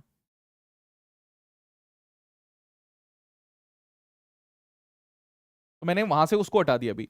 तो ये वेट आपके पास ऐसे लग रहा है, और आपने क्या कहा, आपने कहा कि मैं एक और रेफरेंस ले लूंगा। तो आपने इसी सरफेस के एक परपेंडिकुलर ड्रॉ कर रखा है अभी, ये परपेंडिकुलर आपने ड्रॉ किया है। तो आप क्या ये बोल सकते हैं कि ये वाला एंगल भी आपके पास क्या होगा, थीटा होगा? कितने लोग ये समझ गए कि ये वाला एंगल भी थीटा है? काम मैं इसी के लिए कर रहा था। तो ये एंगल भी आपके पास थीटा है, और ये अगर वेट आपके पास mg है, अगर ये वाला वेट आपके पास mg है, तो इस साइड अगर आप जाएंगे, ये किसके साथ आ गया, एंगल के साथ आपके पास आ गया, तो ये आपके पास क्या होगा, mg cos थीटा होगा। और इस तरफ अगर आप जाएंगे तो ये आपके पास क्या होगा, mg sin थीटा होगा। अरे भाई, एंगल के साथ जो बन रहा है वो आपके पास क्या है, mg cos थीटा, और जो एंगल से परपेंडिकुलर में आपके पास जा रहा है वो क्या है आपके पास, mg sin थीटा। क्या ये बात समझ में आई? समझ में आ गई तो बहुत बड़ी बात है, क्योंकि इसमें काफी लोग जो हैं वो थोड़े से वो हो जाते हैं कि कैसे चीजें चल रही थी। आई होप कि ये चीज क्लियर हुई। हमने एक्सिस को ऐसे ले लिया अभी,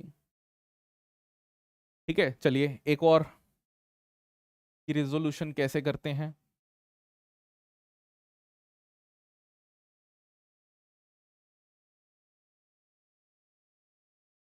हमने अब क्या किया, एक दो चार्ज पार्टिकल लगा दिए,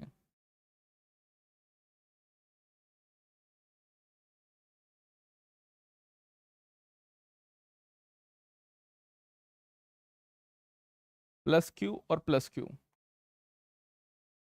दोनों सेम चार्जेस हैं तो हमारे पास रेपल कर रहे होंगे भाई। दोनों के ऊपर सेम चार्ज है तो हमारे पास ये क्या कर रहे हैं भाई, रेपल कर रहे हैं हमारे पास, ठीक है। हमें इससे कोई टेंशन नहीं कि रेपल कर रहे हैं क्या क्या कर रहे हैं।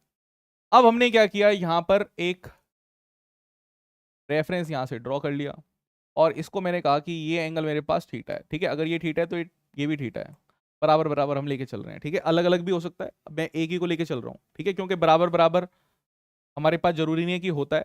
एक अल्फा या बीटा में मान सकता हूँ, तो अल्फा बीटा ले लेता हूँ ताकि याद ही रहेगा कि आपको ये अलग अलग भी हो सकता है।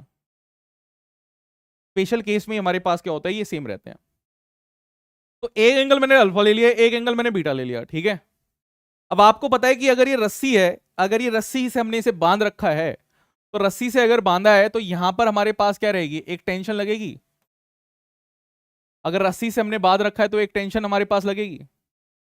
टेंशन हमेशा क्या लगती है, अपोजिट लगती है। मैं रेफरेंस लेके चल रहा हूं इस मास का कि ये भी मेरे पास मास है, तो हमारे पास क्या है, एक ऊपर की तरफ एक टेंशन लग रही है। अब इसी टेंशन को हमें क्या करना है, रिजोल्व करना है। ये जो टेंशन हमारे पास है, इसी टेंशन को हमें क्या करना है, रिजोल्व करना है,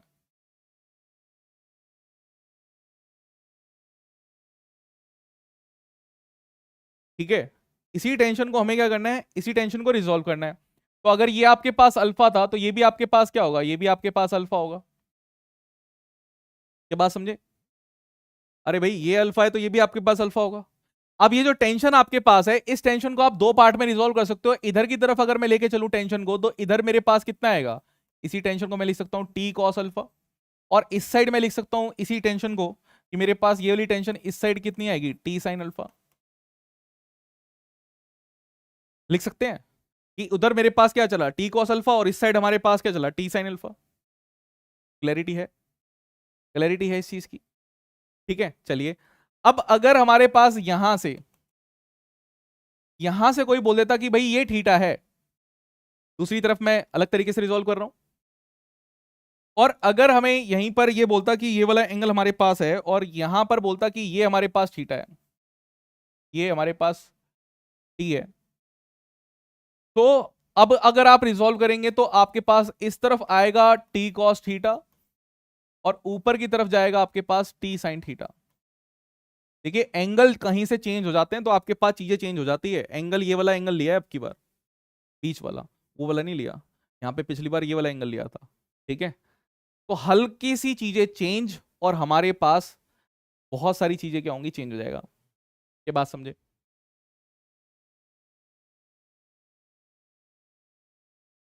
कंपोनेंट्स करने आ गए। कंपोनेंट्स कैसे करते हैं, किस तरीके से आप कंपोनेंट्स कर रहे हैं। ठीक है, एक और कंपोनेंट सीखिए जो बहुत इंपॉर्टेंट आपके पास रहेगा। भाई मैं मान लेता हूं कि हमारे पास एक प्लेग्राउंड है।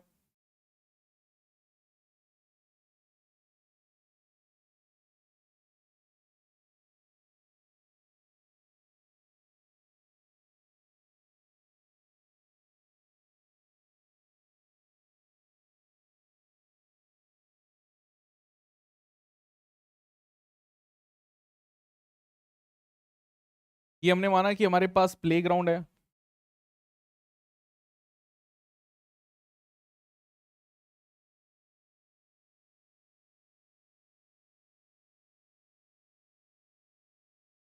ठीक है, और ये अगर प्लेग्राउंड है, यहां पर हमने माना कि हमारे पास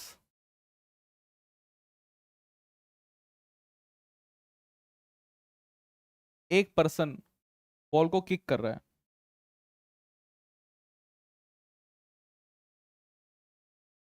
और ये पर्सन जब बॉल को किक कर रहा है, एक वेलोसिटी है u। ठीक है, और ग्राउंड के रेफरेंस से अगर हम देखें कि ग्राउंड का जो रेफरेंस हमारे पास है,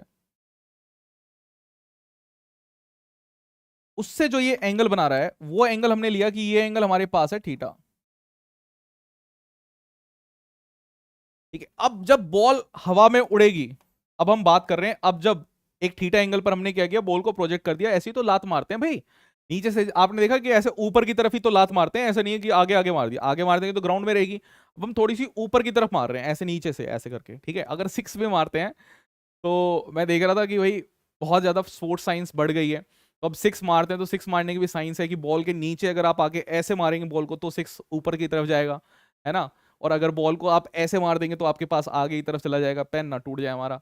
तो ये चीज आपको बहुत सारी चीजें समझनी पड़ेगी। ठीक है, तो हमने यहाँ पे माना कि एक कोई भी बॉल हमारे पास है, उसको हम इस तरीके से फेंक रहे हैं। तो आपको एक्स एक्सिस का डेटा और वाई एक्सिस का डेटा याद रखिए, बस एक ही चीज है, एक्स एक्सिस का डेटा और वाई एक्सिस का डेटा। तो अगर मैं यहां पे रिजॉल्व करूंगा तो ये मेरे पास एक्स एक्सिस है, तो इसको मैं कह सकता हूं कि भाई बताइए कि एक्स एक्सिस की तरफ कौन सी वेलोसिटी चल रही है। तो आप कहेंगे कि यू कॉस थीटा आपके पास चल रही है, बोलेंगे।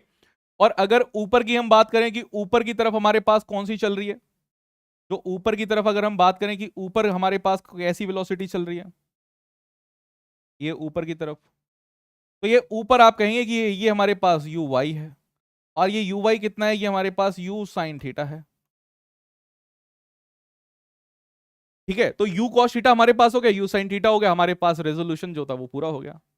कि ऐसे आप चीजों को ब्रेक कर सकते हैं। जितना आप प्योरली एंड एक्सपर्टली ये ब्रेकिंग करेंगे, उतना ही आपके चांसेस हैं कि आप क्वेश्चन को बहुत ही इजीली जो है वो सॉल्व कर लें, बहुत इजीली। ठीक है, क्या ये बात क्लियर है? ठीक, चलिए अब देखते हैं नेक्स्ट, रिजल्टेंट ऑफ वेक्टर्स।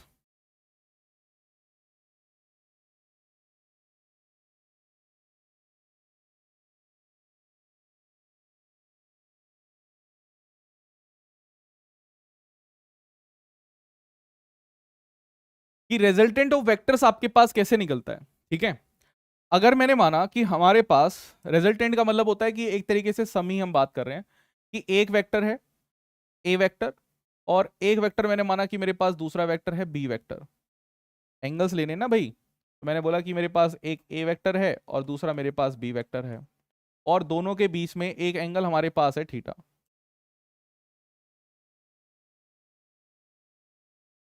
ये एंगल हमारे पास है थीटा। ठीक है, अब ये जो थीटा एंगल हमारे पास है,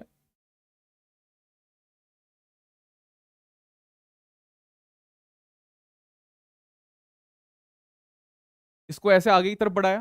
ठीक है, अब इस वाले वेक्टर को अगर मैं आगे की तरफ शिफ्ट कर दूं, कर सकते हैं, बिल्कुल कर सकते हैं। अगर इस वाले बी वाले वेक्टर को मैं आगे की तरफ शिफ्ट कर दूं, तो ध्यान से देखना कि क्या हमारे पास हो जाएगा। ऐसे यहीं से कॉपी पेस्ट ही करते हैं भाई।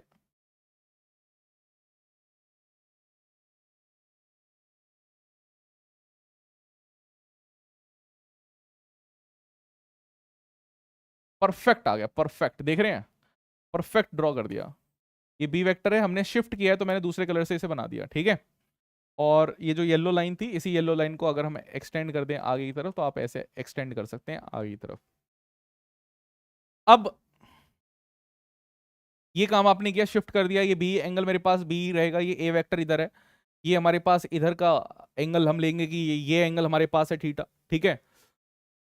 सो इस ए वेक्टर और बी वेक्टर का जो सम हमारे पास रहेगा, ये हमारे पास रहता है रिजल्टेंट। इसी को हम कहते हैं कि हमारे पास रिजल्टेंट आ रहा है, ये यहां से लेकर यहां तक का आएगा। इसको आप मान लीजिए कि इसको हमने कह दिया कि ये है सी वेक्टर, और ये सी वेक्टर क्या है, यही ए वेक्टर प्लस बी वेक्टर है।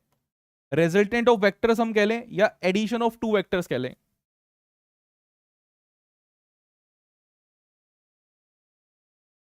कि कैसे हम ऐड कर रहे हैं, और ऐड में ज्यादा हीरो नहीं बनते, दो वेक्टर्स ही ऐड होते हैं हमारे पास। ज्यादा जल्दी अगर आपको करनी हो तो रेक्टेंगुलर सिस्टम में काफी जल्दी ऐड हो जाते हैं वेक्टर्स, बट ऐसे वाले सिस्टम में नहीं ऐड होते, ठीक है।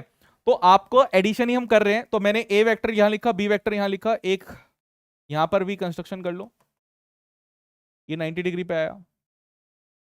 ये अगर बी वेक्टर है तो ये वाला मेरे पास क्या होगा, ध्यान से देखेंगे, ये बी वेक्टर अगर है तो ये बी कॉस थीटा रहेगा, है नहीं, ये हमारे पास बी साइन थीटा होगा, और ये रहेगा बी कॉस थीटा, है ना। ये बी वेक्टर है तो इधर हमारे पास थीटा एंगल के साथ ही तो आएगा बी कॉस थीटा, ठीक है। ये हमारे पास हो गया। अब एक ट्राइंगल देखना है आपको, बड़े वाला ट्राइंगल मैं जिसकी बात कर रहा हूं, अलग से मैं आपके लिए अलग से बना भी देता हूं कि कौन से ट्राइंगल की हम बात कर रहे हैं। एक एक ये और एक डॉटेड लाइन यहां पर जो है, ये फिगर में आपको दिखना चाहिए, ठीक है। एक ये वाला वेक्टर आपके पास चल रहा है, इसको हम कह रहे हैं सी वेक्टर। ये वाला वेक्टर आपके पास चल रहा है, ये है ए वेक्टर। ये आपके पास चल रहा है, इसको आप कह रहे हैं बी वेक्टर कॉस थीटा। ये वेक्टर आपके पास चल रहा है, इसको आप कह रहे हैं बी वेक्टर साइन थीटा। ये एंगल अब चेंज हो चुका है, ये एंगल आपको नहीं पता, ये एंगल अल्फा है हमारे पास, अभी निकालेंगे इस एंगल को क्या रहेगा। ये आपके पास 90 डिग्री है, ठीक है। तो अब इस वाले ट्राइंगल में अब आप एक काम कर सकते हो, पाइथागोरस लगा दो, in this triangle Pythagoras apply करो, यूजिंग पाइथागोरस। अगर मैं पाइथागोरस थ्योरम का यूज कर लूं तो हमारे पास क्या आएगा, पाइथागोरस थ्योरम का अगर हम यूज करेंगे तो हमारे पास आएगा A plus B cos theta का whole square plus B sine theta का whole square is equals to,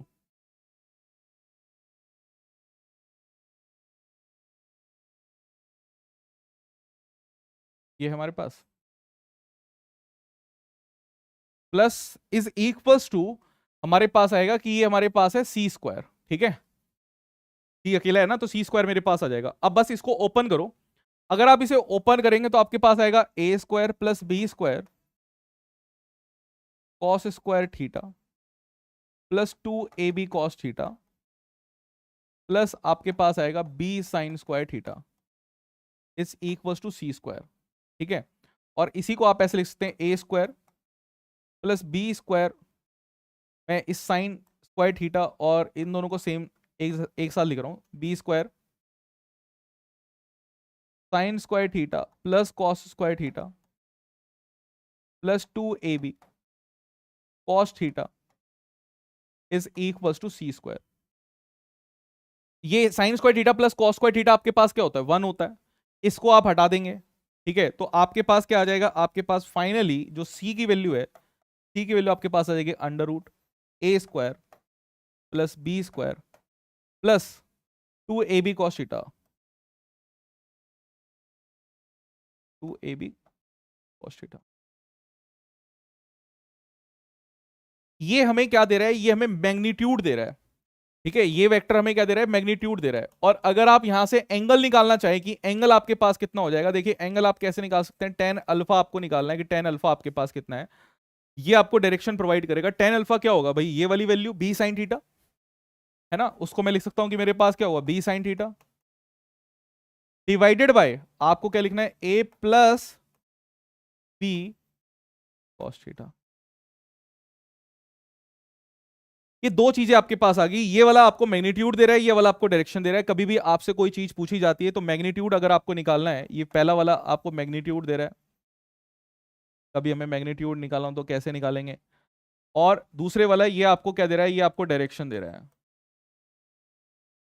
तो डायरेक्शन निकालेंगे तो किस तरीके से आप डायरेक्शन को फाइंड आउट करेंगे, ठीक। सो ये बहुत बहुत इंपॉर्टेंट आपके पास चीज है कि रिजल्टेंट हमारे पास जो है वो किस तरीके से निकाला जाता है। क्या ये बात समझ में आई? ठीक है, चलिए आइए एक क्वेश्चन करते हैं, कुछ इसके स्पेशल केसेस हम करते हैं कि रिजल्टेंट किस तरीके से निकाले जाते हैं, कुछ स्पेशल केसेस जो बहुत बार आप यूज करेंगे।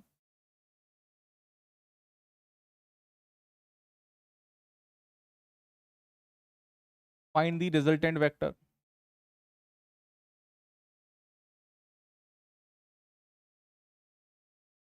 ए, अगर मैंने बोला कि इस तरफ हमारे पास फोर्स लग रही है एफ, और इस तरफ हमारे पास फोर्स लग रही है एफ, और दोनों के बीच में परपेंडिकुलर हमारे पास है, आपको नेट फोर्स निकालनी है कि कितनी आपके पास होगी, ठीक है। तो अब देखिए, अगर मुझे इस क्वेश्चन में ही अगर नेट फोर्स निकालनी है तो मैं कैसे करूंगा। मैं ये जो डायग्राम है इसको इधर बनाया मैंने दोबारा से। हमें क्या करना है, रिजल्टेंट निकालना है। रिजल्टेंट यानी कि इन दोनों के बीच में कहीं पर यहाँ पे रिजल्टेंट हमारे पास होगा एफ नेट। ये एफ नेट मेरे पास किसके बराबर होगा, ये होगा भाई एफ वन का स्क्वायर। मैं एक को एफ वन मान लेता हूँ, एक को एफ टू मान लेता हूँ। मैं बोलता हूँ ये एफ वन है, ये एफ टू है। नॉर्मली हमारे पास क्या होता है, एफ वन का स्क्वायर प्लस एफ टू का square plus two F one F two cos theta. अब आप यहां पर देखिए, जो कॉस थीटा यहाँ पे टर्म है, ये जो कॉस थीटा आपके पास है, क्या यहाँ पर थीटा 90 डिग्री नहीं है? और कॉस 90 डिग्री आपके पास कितना होता है, कॉस 90 डिग्री आपके पास 0 होता है। तो आप कभी भी अगर परपेंडिकुलर फोर्सेस आपके पास रहती है ना, परपेंडिकुलर फोर्सेस हो, परपेंडिकुलर कोई भी वेक्टर हो, तो आप डायरेक्टली क्या करेंगे, डायरेक्टली आप एफ नेट को लिखेंगे कि एफ नेट आपके पास रहेगा कि एफ वन का स्क्वायर प्लस एफ टू का स्क्वायर आपके पास। यहां पे दोनों फोर्सेस बराबर हैं।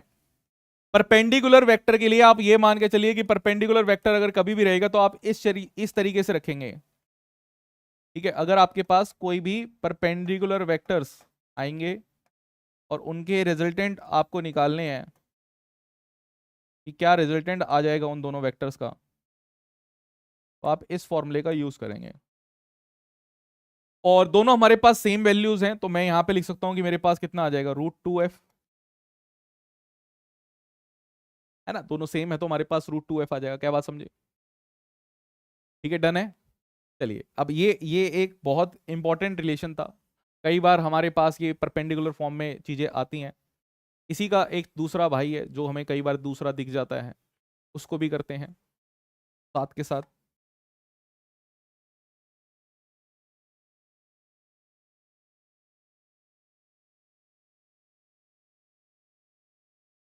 चलिए, दूसरा बी वेक्टर। अगर मैंने माना कि मेरे पास एक फोर्स इधर है एफ, और एक दूसरी फोर्स लग रही है इधर, ये भी एफ, सेम फोर्स है, और ये जो एंगल हमारे पास है थीटा, इसको मैंने माना कि ये मेरे पास है 120 डिग्री, ठीक है। एफ है मेरे पास और एफ है, और जो एंगल हमारे पास है इसको मैंने माना 120 डिग्री। आपको निकालना है कि सॉल्यूशन आपके पास क्या होगा। सेम चीज है भाई, एक को F1 मान लो, एक को F2 मान लो। मैं यहाँ पे मान लेता हूँ कि F1, अब मैं उसको लिख नहीं रहा क्योंकि ये तो सब आप दिमाग में करेंगे ना। मैं मान लेता हूँ कि F1 मेरे पास F है, F2 मेरे पास जो है F है, एंड थीटा हमारे पास क्या है, 120 डिग्री। ये भी आप दिमाग में कर सकते हैं, ठीक है। मुझे अगर एफ नेट की वैल्यू निकालनी है तो एफ नेट, देखिए ये वेक्टर क्वांटिटीज हैं, इनको डायरेक्टली ऐड नहीं किया जाता। तरीका क्या है, यहाँ पर जो मैंने अभी आपको बताया वही तरीका हमारे पास है। इसको आप कैसे करेंगे, आप इसको ऐसे कर सकते हैं कि F1 का स्क्वायर प्लस F2 का square plus 2 F1 F2 cos theta आपके पास रहेगा। इस तरीके से आप क्या कर सकते हैं, इसको रिजॉल्व कर सकते हैं। तो ये जो आपके पास एफ नेट है, इसको आप ऐसे लिखेंगे कि F net is equal to F square plus F square plus 2f square cos 120 degree. Cos 120 degree आपके पास क्या होता है, कॉस 120 डिग्री आपके पास आता है -1/2। मैं यहां लिख देता हूं, since cos 120 degree is equals to -1/2। ये वैल्यू भी बहुत सदाबहार वैल्यू है, मल्टीपल टाइम्स रिपीट होती है। तो इसी चीज को अगर फिर मैं लिखूंगा यहां पर कि F net is equals to, आपके पास क्या आएगा, आपके पास F net is equals to, आपके पास आएगा F square plus 2f² into -1/2। ये इससे कट होगा और -f² आपके पास आ जाएगा। ठीक है, तो एक या लिख ही देते हैं, तो f² प्लस f² -f², एक f² से f² कट गया, तो एफ नेट आपके पास कितना आएगा, एफ नेट आएगा f। तो जब भी कोई चीज 120 पर होती है, 120 डिग्री पर रहेगी और वैल्यू दोनों की सेम होगी, तो आपके पास आंसर क्या आएगा, सेम आएगा। ठीक है, बट बीच में आएगा, 60 डिग्री के एंगल पर आएगा। ठीक है, ये भी ध्यान रखना है कि हमारे पास कहां पर आएगा, एफ नेट जो आएगा वो बीच में आएगा हमारे पास, यहां पर कहीं पर 60 डिग्री पे, क्योंकि दोनों बराबर है, दोनों बराबर है तो हमारे पास इधर आना चाहिए। एफ नेट क्या होगा हमारे पास, एफ के बराबर आएगा और 60 डिग्री पे आएगा। क्या बात समझे? Is this thing clear my dear? Resolution समझ में आया, कंपोनेंट्स कैसे करते हैं, फिर एडिशन कैसे करते हैं वेक्टर्स की, बहुत ज्यादा इंपॉर्टेंट है ये।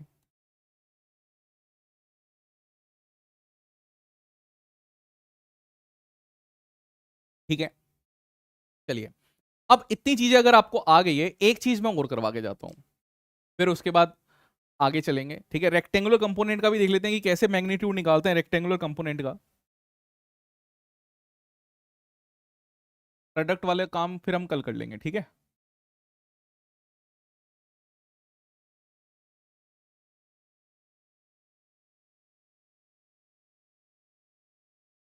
रेक्टेंगुलर रिप्रेजेंटेशन ऑफ वेक्टर की बात कर रहे हैं।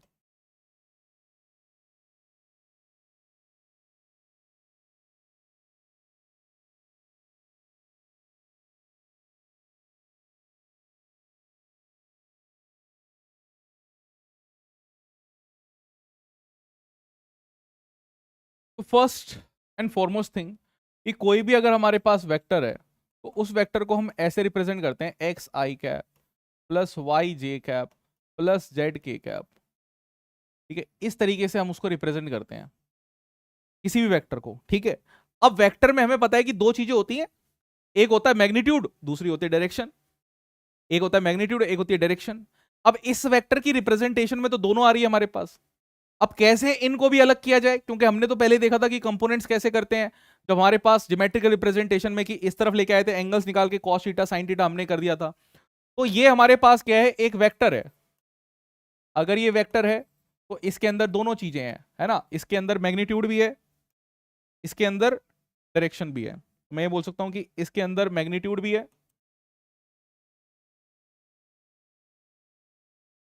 और इसके अंदर डायरेक्शन भी है।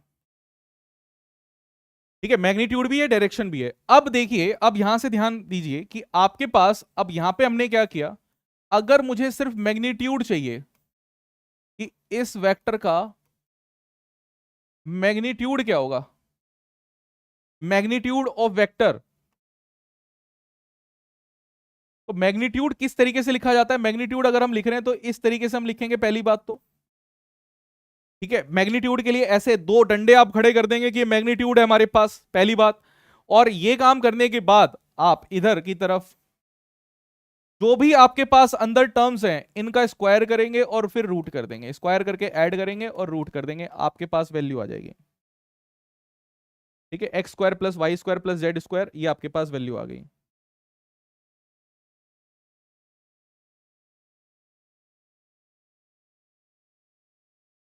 ये वैल्यू आपके पास आ गई। ठीक है, अब देखिए, अब अगर हमें डायरेक्शन निकालनी है, डायरेक्शन के लिए हम क्या यूज करते हैं,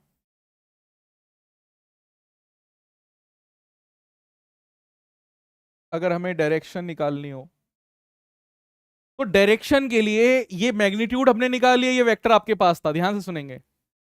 एक वेक्टर है जिसके अंदर मैग्नीट्यूड भी है, डायरेक्शन भी है, और एक आपके पास है जिसके पास मैग्नीट्यूड है। तो अगर मुझे डायरेक्शन निकालनी है, डायरेक्शन को हम शो करते हैं इस तरीके से, ए कैप, कैप के लिए शो करते हैं। तो अगर मेरे पास कोई भी वेक्टर है जिसके अंदर मैग्नीट्यूड भी थी, डायरेक्शन भी थी, अगर मैंने मैग्नीट्यूड से इसको डिवाइड कर दिया तो मेरे पास क्या सिर्फ डायरेक्शन डायरेक्शन नहीं आएगी? सोच लो, सोचो भाई, इसके पास मैग्नीट्यूड भी थी प्लस डायरेक्शन भी थी, इसके पास सिर्फ मैग्नीट्यूड है, मैग्नीट्यूड मैग्नीट्यूड कट जाएगा, आपके पास सिर्फ डायरेक्शन बचेगी। तो इसके पास सिर्फ डायरेक्शन है, इसका मैग्नीट्यूड कितना होता है? 1। मैग्नीट्यूड 1 होता है, मैग्नीट्यूड 1 किसी का है तो कुछ भी फर्क हमारे पास पड़ता नहीं है। इसी चीज को अगर आप यहां से लिखेंगे कि आपके पास कैसे आएगा, तो आप ऐसे लिख सकते हैं, ए वेक्टर आपके पास ये है, तो आप ऐसे लिख सकते हैं कि X I cap plus Y J cap plus Z K cap divided by आपके पास ये जो अंडर रूट चल रहा है, under root X square plus Y square plus Z square. ठीक है, ये है। तो दिस इज हाउ कि हम डायरेक्शंस को क्या करते हैं, फाइंड आउट करते हैं। कोई भी वेक्टर अगर हमारे पास रहता है तो डायरेक्शंस को हम क्या है, इजीली फाइंड आउट कर सकते हैं।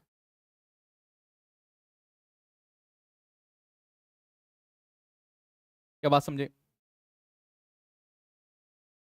ठीक है, करें एक एग्जांपल करवा के दिखाऊं कि अगर एक वेक्टर आपको दे रखा है फिर कैसे आप निकालेंगे। चलिए एक एग्जांपल करते हैं।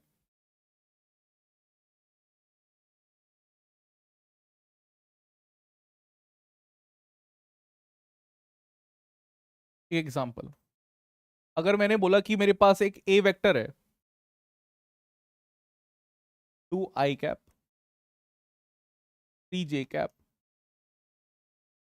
प्लस 4k कैप, ठीक है, इसका मुझे अगर मैग्नीट्यूड निकालना है, ये क्या है, मैग्नीट्यूड।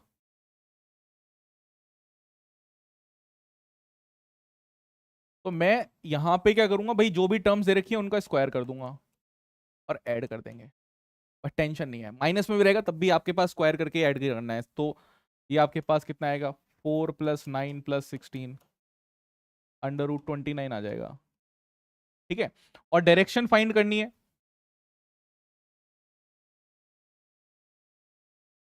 तो ये आपके पास ए कैप है, ये आपके पास रहेगा ए कैप ए वेक्टर, ये रहेगा। इसी को आप लिख सकते हैं यहां पर कि ये जो 2 i कैप था प्लस 3j कैप था प्लस 4k कैप था डिवाइडेड बाय √29, है ना। और इसी को थोड़ा सा सजा धजा के अगर आपको लिखना है तो आप इसको लिख सकते हैं 2/√29 i cap plus 3/√29 j cap plus 4/√29 k cap. ये हमारे पास हो गए। तो ऐसे आप किसी भी चीज का कर सकते हैं भाई, बहुत सारी चीजें हमारे पास है। जब ये वेक्टर्स इस तरीके से रहेंगे और आपको क्या करना है, इसका मैग्नीट्यूड भी निकालना है और आपको इसकी डायरेक्शन को भी फाइंड आउट करना है, तो आप इजीली क्या कर सकते हैं, फाइंड आउट कर सकते हैं। क्या ये बात समझ में आई? इजीली क्या कर सकते हैं भाई, फाइंड आउट आप कर सकते हैं कि नहीं कर सकते हैं? बिल्कुल कर सकते हैं, क्यों नहीं कर सकते हैं? हाँ, हो जाएगा।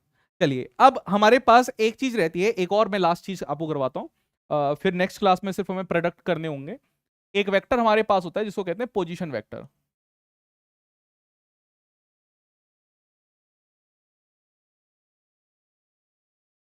तो पोजीशन वेक्टर में हमें पता है कि वेक्टर एक, उसका वेक्टर का स्टार्टिंग पॉइंट होता है और एक एंड पॉइंट होता है। तो पोजीशन वेक्टर का जो स्टार्टिंग पॉइंट आपके पास होता है, या मैं कहूं कि जहां पे उसकी वेक्टर की टेल होती है, वो फिक्स्ड है। ये हमारे पास क्या है, फिक्स्ड है। और क्या होता है हमारे पास, ओरिजिन। ओरिजिन को आप क्या लिख सकते हैं, 0,0।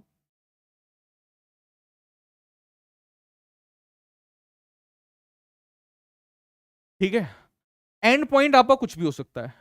तो अगर मेरे पास कोई एक कोऑर्डिनेट ही हम मान के चलें कि हमारे पास कोई कोऑर्डिनेट है,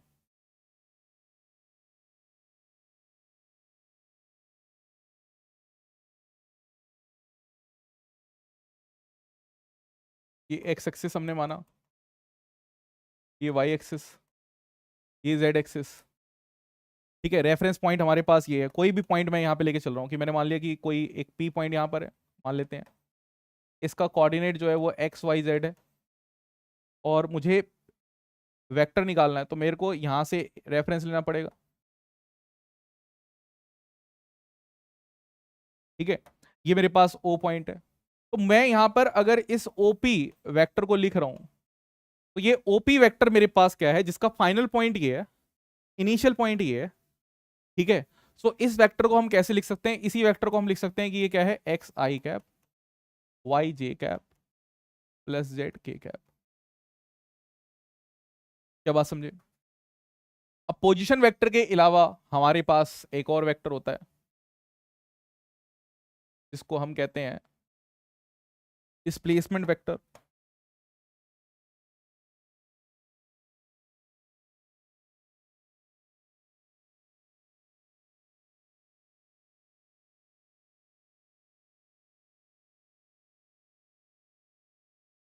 डिस्प्लेसमेंट वेक्टर, ठीक है। तो डिस्प्लेसमेंट वेक्टर की अगर हम बात करें यहां पर कि डिस्प्लेसमेंट वेक्टर क्या होता है, तो यहां पे कोई भी फिक्स पॉइंट नहीं है हमारे पास, ये वेक्टर रहता है वेक्टर बिटवीन टू पॉइंट्स। मैं इसको सिंपली कह सकता हूं डिस्प्लेसमेंट वेक्टर क्या है, वेक्टर बिटवीन टू पॉइंट्स।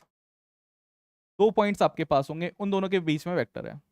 तो लेट्स से कि मैं एक पॉइंट मान लेता हूं आपके पास, कि एक पॉइंट मैंने मान लिया कि पॉइंट मेरे पास है x1 y1 z1।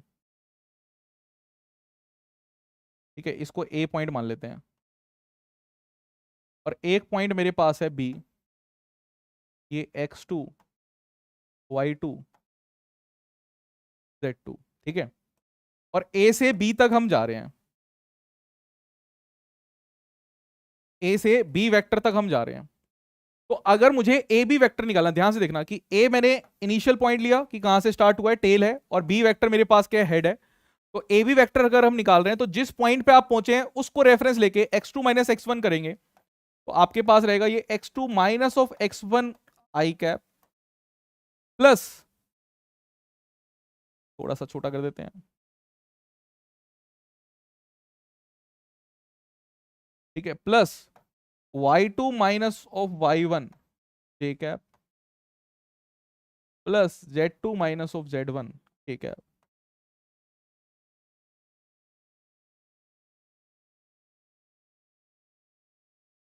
ये आपके पास रहेगा। ठीक है, अब ये वाला वेक्टर निकल गया, इसका भाई ये जो भी वेक्टर रहेगा इसका मैग्नीट्यूड आप निकाल सकते हैं, इसकी डायरेक्शन निकाल सकते हैं इजीली, वो हमारे पास क्या होगा, काम हो जाएगा। तो बस अब कल वाली क्लास में हम क्या करेंगे, कल वाली क्लास में हमें करना है कि जो प्रोडक्ट्स रहते हैं वो हम प्रोडक्ट का काम कल करेंगे। ठीक है, तो टुमारोज क्लास में, टुमारो मतलब नेक्स्ट क्लास में, टुमारो की बात कर रहा हूँ, नेक्स्ट क्लास जो हमारे पास रहेगी, नेक्स्ट क्लास में प्रोडक्ट ऑफ वेक्टर्स करेंगे। आई होप कि इस क्लास में आपको सारी चीज़ समझ में आई होगी।